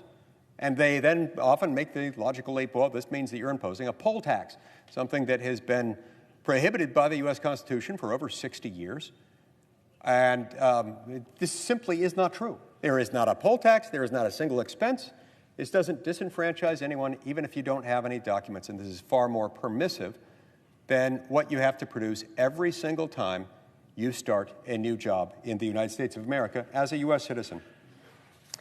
Here's another argument that is frequently being raised against the Save America Act. This is a fairly broad argument. It's a surprising argument for reasons I'm about to explain. The Democrats are waving the flag of federalism, purporting to be the champions, the newly invigorated champions of state sovereign authority, of the authority of the states within our federal system. That's what I refer to when I mean federalism. I'm referring to the 10th Amendment, to the broad concept of federalism, the idea that the federal government is, as James Madison described in Federalist Number 45, a government with powers that Madison described as few and defined. And those powers reserved to the states he described as numerous and indefinite. My Democrat colleagues, each time they bring this up, they use the same term. It's an awkward term. It's an outdated term. It's a misnomer, in my opinion. I don't like it. It's states' rights. This is a term that conjures images of George Wallace in the Deep South, the Jim Crow South. The Jim Crow policies that the Democratic Party at the time insisted upon. It was racist, oppressive, hateful policies designed to disadvantage black Americans and to exclude them from many aspects of society, public life and private life, indefensible. They would often invoke this doctrine of states' rights, which was then and remains now a misnomer, because states do not have rights. States have authority. Authority is kind of the opposite of a right. A right, in this context, is something that is a privilege, a protection against authority being misused against you. So they're kind of the yin and the yang. They are polar opposites of each other. They are not the same thing. All right, I got that out of my chest. Now let's move on to the substance of it. We'll call this federalism or state sovereign authority. They purport now to be the champions of state sovereign authority. This is really interesting. And they say that the Save America Act, this very straightforward bill that just requires proof of citizenship at the time of voter registration and photo ID at the time you cast a ballot to prove that you are who you claim to be, the same person identified in your voter registration file. They claim that this is somehow incompatible with constitutional principles of federalism, that it's somehow unconstitutional as a federal takeover of state authority to conduct elections. Now, this argument would be laughable if it weren't so frightening and, frankly, hypocritical. Remember that in the first place, Article 1, Section 4, Clause 1 of the Constitution couldn't be clearer on this point. I don't know how any of these people could even make this argument with a straight face for this reason alone, let alone for the other reasons I'm about to identify. But Article 1, Section 4, Clause 1 of the Constitution makes a couple things clear. First, they acknowledged wisely, I believe, that elections would be conducted by states. They didn't want to set up a federal election authority. That would be cumbersome. It'd be unnecessary. It'd be unwise. Too much consolidation of power, especially because this was always supposed to be a government of limited and enumerated powers. So they said that not only for state elections, which obviously state authorities would manage, but also for the election of federal officials, specifically election of U.S. senators and U.S. representatives, members of Congress, that their elections would also be run by state officials. They said that the legislatures of the respective states would have authority to establish the rules and regulations governing those elections, which they themselves would conduct. But my Democrat colleagues conveniently leave out the following phrase in the same provision, in Article 1, Section 4, Clause 1 of the Constitution. That phrase being, but the Congress may at any time make or alter such regulations. Meaning those regulations, those rules and regulations governing specifically the state-run elections to choose U.S. representatives and U.S. senators. It could not be clearer. So that's all this is. We are using our authority, our very specific, very clear authority to prescribe those rules and regulations. It's not just in the abstract that this makes sense, not just in that technical, grammatical sense that we have that authority and that's what we're exercising here. This is exactly the kind of thing that should be, and I believe must be, perhaps can only be, wielded by the federal sovereign, not by state governments. Because what we're doing here is to establish citizenship. Remember, we do have the power to say this, and we have in fact enacted laws saying that only U.S. citizens may vote. to give meaning to that, to render it enforceable. We have the power to ensure that that law is being complied with. And the U.S. government is also uniquely in a position to be able to ascertain who may be a citizen and who is not a citizen. No single state is going to be able to ascertain that question, nor is U.S. citizenship itself a creature of state law as it is of federal law. It's exactly the reason why we have various government agencies that are involved in this, and that they're managed more or less through the U.S. Department of Homeland Security, which, among other things, runs this database that already exists called the SAVE database. That's created for, in addition to whatever else it may cover, for this very sort of thing, so that states sharing information with the U.S. government may cross-tabulate, cross-check their voter registration files against U.S. citizenship data uniquely in the hands of the U.S. government and easily ascertain who is a citizen and who is not. That's an especially important thing to have, especially considering the fact that we had between 10 and 15 million people come into this country unlawfully just in the 4-year period alone, separate and apart from those who may have already been here, just between 2021 and 2025, 10 to 15 million people entering this country unlawfully, and there are an estimated 30 million plus non-citizens residing in this country in almost every state, given that almost every state participates in the NVRA. In almost every state, any of those non-citizens, whether they're here legally or illegally, in light of the Supreme Court's ruling in 2013 in Arizona versus Intertribal Council of Arizona, any one of those people in any NVR state, which is almost every state in the union, can go into a DMV, apply for a driver's license, and by checking one box and then signing their name, they may register to vote. So it's really important that we have that ability to do that. This information is uniquely in the hands of the U.S. government, which is uniquely in a position to define and manage what it means to be a citizen and keep track of who is a citizen and who is not. And yet, these blue states continue defiantly to refuse to share information. They're actively subverting our ability not only to enforce federal law, but to even know when a violation has taken place or is taking place. And so that's stunning. That's what makes it all the more indefensible for them to oppose this, and all the more laughable that they purport to be invoking the doctrine of federalism. They purport to be invoking the 10th Amendment, to be wrapping themselves in the Constitution by saying, this is an outrage. This is a federal takeover of a state function. No, it's not. It's doubly and triply not a state function. It is a distinctively, decidedly, by designation of the U.S. Constitution, a federal function. Now, for the reasons why this is not just a laughable argument, but it's also hypocritical. Just a few years ago,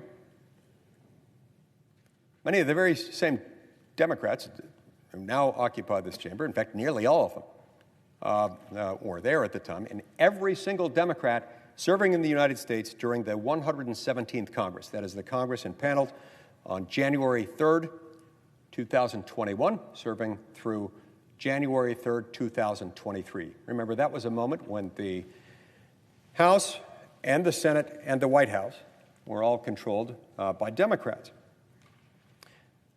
Every single Democrat in the United States Senate at the time, which are most of the Democrats who are still here, but every one of them that were here then, tried to pass and supported a bill designated in the 117th Congress as H.R. 1, the so-called For the People Act. Perhaps the most aggressive, intrusive, and independently, aggressively overreaching federal power grab over elections in American history. Now, that bill was not a modest reform. Unlike the Save America Act, it was not there as an exercise of our very clear and very narrow power under Article 1, Section 4, Clause 1, nor was it as the Save America Act is, a natural outgrowth of an existing federal law, the MVRA,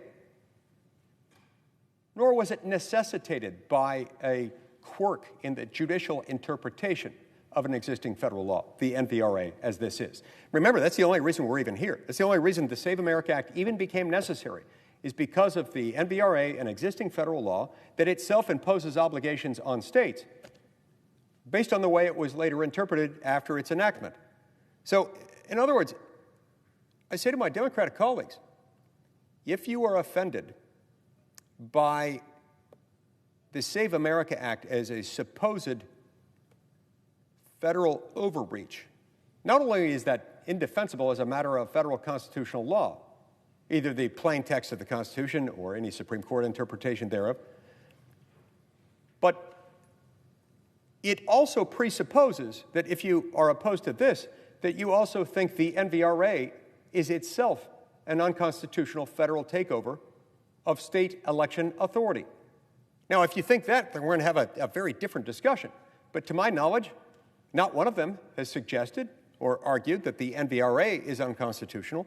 And if it is not, there is not a chance in hell that you can make the argument that the Save America Act is unconstitutional. Not a chance. Back to the For the People Act, H.R. 1 in the 117th Congress. It was an 800-page monstrosity, a blueprint for nationalizing every meaningful aspect of how states run federal elections, that is, elections for federal office. Most importantly, elections for the U.S. Senate and the U.S. House. And Democrats defended it by citing the exact same constitutional authority that they now pretend doesn't exist. That is Congress's power under the Elections Clause to set uniform rules for federal contests. Now, let's recall a little bit about what H.R. 1 actually did. I should say what it would have done had it been enacted. Mercifully for all of us, it wasn't. So let's talk about what it did. It didn't just suggest a few changes. It didn't just suggest some curative protections to existing federal legislation. No, it's an entirely different beast, and beastly it was. It imposed binding nationwide mandates with federal court enforcement on matters of sweepingly, stunningly broad application. Among other things, it forced automatic voter registration at every government interaction, overriding state processes, overriding state law. It mandated same-day voter registration everywhere. This is a big issue because states have a broad range of when they deem it appropriate to begin or end, especially end voter registration prior to any election. Many states consider it reckless and an invitation, a recipe for voter fraud, if they allow same-day voter registration. Other states don't. That's long been considered their prerogative to decide, but this would have just decided it for the entire country. It would have required no excuse absentee voting and minimum periods of early voting, no matter what state law said. If some states wanted, and previously had always had a much more limited pre-election day voting periods, or none at all, it wouldn't matter.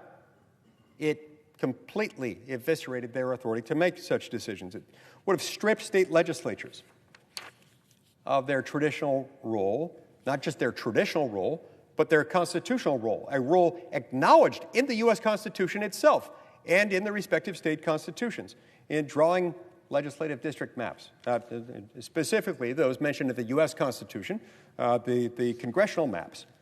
And it would have done that by forcing these so-called independent redistricting commissions, taking away the authority that has always belonged to the states and to the state legislatures, as the Constitution has designed, as the Constitution contemplates and ordains, and forced them to adopt these independent redistricting commissions, whether they wanted to or not. It would have severely restricted how states could maintain accurate voter rolls, banning removals based solely on failure to vote, limiting interstate cross-checks, and imposing cumbersome notice requirements.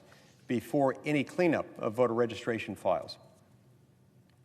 As if that weren't enough of an insult to federalism, to state sovereign authority, to good government, local self-rule, or any of the other things that we hold dear in our constitutional system, H.R. 1 went even further than that.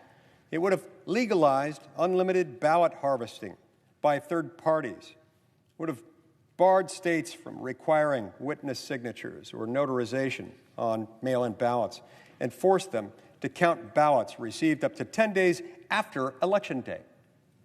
Now, any one of those things in isolation is a powder keg, is a huge, huge policy decision. Efforts to change anything like that in state law, in any state legislature, would end up being a very significant debate. But this just bulldozed all of it. Particularly when it comes to ballot harvesting, this is troubling. Ballot harvesting, when coupled with the existence of widespread, universal, mail-in ballots, allows for a special kind of mischief, which fortunately is thwarted in many states, like my own, that prohibit ballot harvesting. Where it exists, it causes a massive risk of voter fraud, and yet this would have prohibited the states from banning it, every state. It would have weakened voter ID laws by allowing sworn statements in lieu of actual identification, even if state law would itself have required something more. It would have overridden state felony disenfranchisement rules, gotten rid of bans imposed by states on people voting based on a felony conviction. That, too, has long been considered the unique province of the states. This bulldozed over that. And they would have mandated out-of-precinct ballot counting, pre-registered 16 and 17-year-olds to vote, dictated rigid redistricting criteria, banned mid-decade map drawing, and imposed federal standards for polling equipment, drop boxes, curbside voting, and much, much more. State election officials were even subjected to new federal restrictions themselves. There were also provisions in there that, as I recall, would have forced every jurisdiction, every voting jurisdiction, every precinct, local, statewide, or otherwise, to become the effective equivalent of a Section 5 pre-clearance jurisdiction. Let me explain what that means. Under the Voting Rights Act, there are a limited number of voting jurisdictions in the United States with a history of racial discrimination. Those states under the Voting Rights Act, or those jurisdictions, once they were deemed to have engaged in this, they had to subject changes to their legislative districts to some pre-clearance requirements, meaning before they could take effect, some federal officials would have to approve them. This would have taken every jurisdiction of the United States, and the North and the South and the East and the West, regardless of whether they had any tradition, any history at all of any kind of racial or other discrimination, and said, all of you, before you make any changes to your voting rules, to your district boundaries, whatever, you've got to come to Washington, D.C. and receive a Mother May I, a permission slip from Uncle Sam. These, Mr. President, were not just incentives. These, Mr. President, were not just slight modifications. These were commands, steamrolling over policies that have long been deemed the province of the states. Now, Democrats, every Democrat in the United States Senate at the time justified every one of them by arguing that Congress could, quote, provide a complete code for congressional elections, close quote, superseding state law. And they were right in one respect, that at least one provision of the Constitution, Article 1, Section 4, Clause 1, gives Congress some power, but they were dead wrong about the wisdom, the legality, the constitutionality of using legislative reforms like that one to turn states and localities into nothing more than administrative subdivisions of the federal government, subject entirely to the will and the whim of the federal sovereign. Compared to all of that, the Save America Act is the precise opposite of that kind of overreach. It doesn't touch early voting. It doesn't touch ballot deadlines, redistricting, campaign finance. It doesn't render any district it doesn't make any voting district or precinct or state, much less all of them, a pre-clearance jurisdiction. It doesn't force states to adopt same-day voter registration or independent redistricting commissions, contrary to state constitutions and the U.S. Constitution. It simply enforces what has been federal law for decades. Most importantly, a federal law that's been on the book for decades and says that only U.S. citizens may vote in federal elections. It requires basic documentary proof of citizenship at the time of registration with reasonable, very flexible, affordable, and in fact free alternatives to those documentary requirements, and a photo ID at the polls. The bare minimum common sense demands that we make after years of open borders. It even helps states clean up their rules by directing data sharing with the Department of Homeland Security. If Congress could constitutionally force every state to count out-of-precinct ballots and legalize unlimited ballot harvesting under H.R. 1, it can certainly require proof that voters are actually Americans. Now, of course, it can't do the former. H.R. 1 was blatantly unconstitutional for a whole host of reasons, not to mention its many policy defects. But my point is this: every Democrat in the United States Senate saw no problem at all, with the constitutionality of H.R. 1. This is the equivalent of straining at a gnat while swallowing a camel. In fact, that comparison is almost an understatement. The difference isn't just in the magnitude, it isn't just constitutional, it's also political. Democrats cheered federal preemption when it was sweeping, when it expanded, and in their view, when it expanded access, and in their view, as they saw it, their voter base, when they saw it as consistent with their own political interests, when they saw it as a chance to secure significant gains in elections. They scream federalism, or as they put it, states' rights, the moment the focus shifts to election eligibility and integrity.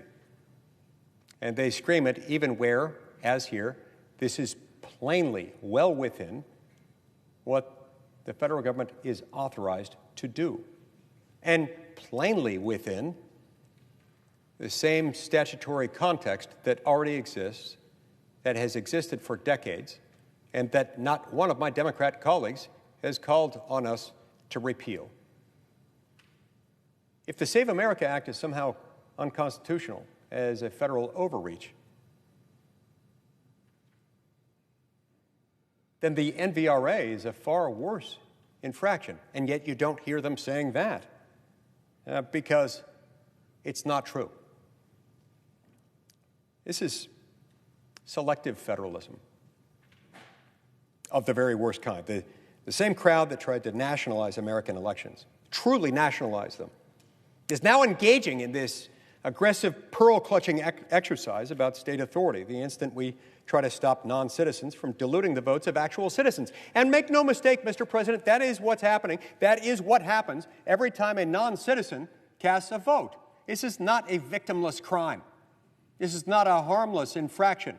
This is not the voting equivalent of removing, however recklessly and wantonly and willfully, the do not remove tags from a mattress. Same crowd that tried to nationalize American elections is now engaging in this awful pearl clutching about state authority the instant, the second, the millisecond we try to stop non-citizens from diluting the votes of actual American citizens. And the American people aren't buying this, nor should they. Look, the Constitution does not recognize any political parties. And not only that, it certainly doesn't allow one party to federalize elections when it happens to help them, and then invoke federalism as a shield when they're about to be held accountable, when people are about to be held accountable, when state officials are about to be held accountable for facilitating the wanton violation of federal law. So no, Mr. President, the Save America Act does not violate federalism. It vindicates the sovereign authority of the American people, the true sovereigns in our system, to choose their own government. And it does so with far, far more restraint than Democrats ever showed when the shoe was on the other foot, when they were pushing an 800-page monstrosity that was itself an indefensible federal takeover of state authority. So Congress should pass the Save America Act without apology. This hypocrisy has gone on long enough. The constitutional arguments here do not hold water, not at all, not for an instant. You know, it's interesting that as we stand here today, the Department of Homeland Security has gone unfunded, thanks to Senate Democrats for over a month. They've been going without pay. How tragic that is, that these individuals who are working hard are having to work hard. And they're not wealthy people. You think of everyone from TSA agents to ICE agents, everybody else in the Department of Homeland Security continuing to have to work. These are not wealthy people. And there are so many of them who, in addition to not being paid, still have to work, and have to work doing really hard jobs, sometimes risky jobs. This is not fair. What's the parallel between the two? Well, I find it interesting that the same department that's now been unfunded is the same department that, among other things, oversees the SAVE database and the offices, the agencies within the Department of Homeland Security that exist to help ensure election integrity and security, that are there to help states to review their voter registration files and identify those who are not citizens and thus shouldn't be voting. Those same offices, those same personnel themselves remain defunded.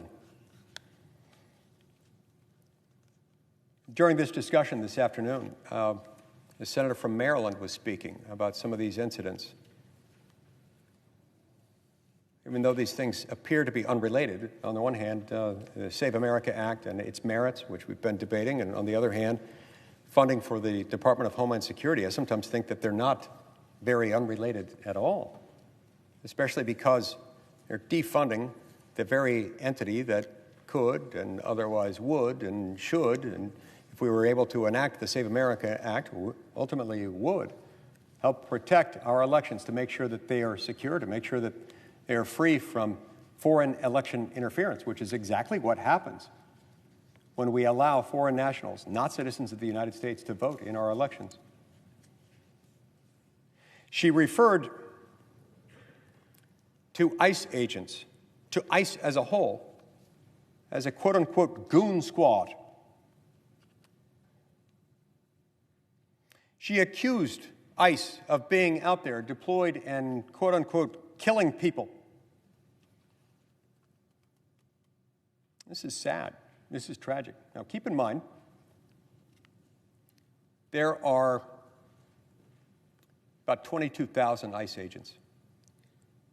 A subset of those, about 6,000 of them, are responsible for apprehending and removing those removable illegal aliens that are in the country. So about 6,000 out of the 22,000. Then it's a much smaller subset of the 6,000 that she might be referring to when she accuses ICE, a much broader agency, of quote-unquote killing people and being a goon squad. How many of those people were actually involved in any of the activity that she's complaining about? I don't know the answer, but it's not 6,000. It sure as hell isn't 22,000. And it sure as hell isn't 260,000. That's the total number of employees going unpaid within the Department of Homeland Security. So this is collective punishment at its worst, at its most indefensible. She and her Democrat colleagues stand here today, continue over a month into this shutdown, not concerned, blaming the collective for what she's complaining about with just a few, before investigations are even complete and before we know where, when, to what extent wrongdoing on the part of any agents might have been involved. This is wrong, Mr. President. It's not just wrong, but I sometimes wonder, is this in fact a willful attempt to subvert the enforcement of our laws, not just our immigration laws, but also our laws that govern our elections, that protect our elections from foreign election interference? As they say in Latin, res ipsa loquitur. The thing speaks for itself. Mr. President, before I wrap up, I want to thank our Republican leadership in the Senate. I want to thank my friend and colleague, the distinguished senator from Wyoming, who serves as the Republican whip. And I want to thank my friend and colleague, the distinguished senator from South Dakota, the majority leader, Senator John Thune, for their leadership. I want to thank them for keeping us here through this weekend, to keep us debating these matters. We have no business going home, not for a weekend, not for a recess. We have no business going home until this is done. We've got to get DHS funded. We've got to get the Save America Act passed. And yes, they are related. For the very same reason we need one, we also need the other. And for this very same reason that they oppose one, they oppose the other. But the fact is, Mr. President, the American people are not with them, they are with us. The American people understand that it's not fair to punish the collective for what may or may not be the wrongdoing of just a few. The American people understand that it is not an act of aggression, certainly not an unconstitutional overreach, certainly not an egregious abuse of power, or anything other than common sense to require people who vote in U.S. elections to be American citizens. And to end this barbaric practice to which we've been subjected for far too long, and which we're told, yeah, it's illegal for non-citizens to vote, but you can't do anything about it. They've rendered it unenforceable. We're trying to fix that with a narrowly tailored piece of legislation. Now, if one of them, even one of them, wants to talk about changes that we could make that would make them feel better about it, I'm all ears. I've been listening to that for 3 days now, and longer than that before we got on. But since we got onto this bill about 3 days ago, I've been listening especially attentively for anyone to make a constructive suggestion from the other side, or even an argument that is itself defensible in light of what the Save America Act actually does, in light of what federal law actually says, and in light of what the U.S. Constitution actually allows, authorizes, and says. And I have yet to hear it. Sometimes I wonder, Mr. President, what it is that they actually want. Do they actually want our borders to remain open as they were between 2021 and 2025? Do they, beyond this, actually want non-citizens to continue to be able to vote? Even when we know that in some states they're openly allowing or even inviting non-citizens to participate in some local elections. Even when they know that there are thousands upon thousands of non-citizen registered voters that have been detected just in the small handful of states that have on their own undertaken a review to see who is registered. They've found thousands, and that process is far from complete yet. How many more are there? And how long are the American people to be expected to suffer through a system that invites, allows, and perpetuate forces that will undeniably dilute, and by diluting, ultimately deprive them of one of their most sacred rights, the right to vote?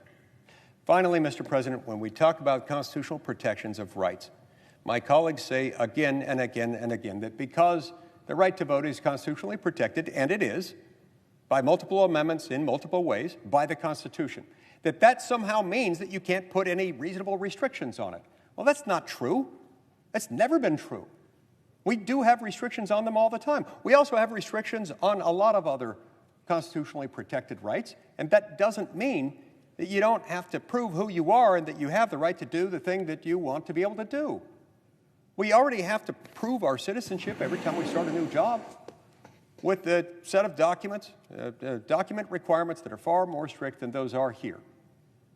We already have to divulge all kinds of information that's far more intrusive than anything required here. And in fact, on the subject of specifically constitutionally protected rights, the right to bear arms, you know what you have to do when you want to buy a gun through a federally licensed firearms dealer? You have to provide ID, and you have to show that you are who you say you are. Then they run it through a database to make sure that in addition to being who you say you are, that you also have the right to exercise the constitutionally protected right that you want to exercise by buying that gun. It's the same exact thing. It is also a constitutionally protected right, and yet we allow it. Why? Well, because we have laws, and those laws decide how that right may be exercised, and we ban certain persons from wielding that right. For example, if you're an alien, illegally or unlawfully present in the United States, or you're a convicted felon, or you fit any of the other categories, in 18 U.S.C. Section 922G, you're not allowed to purchase, possess, use, or probably even think about a gun. You'll be prohibited from doing so. They're apparently okay with that. If they're okay with that, and that's a constitutionally protected right, why aren't they okay with this? When somebody else exercises that right, they're undermining your vote, my vote, the vote of every American citizen. We cannot allow that to happen. I will continue to come back to the Senate chamber every day, day after day, week after week, month after month, if that's what it takes to get this thing passed. But it will pass. We will not stop until it does. Thank you, Mr. President.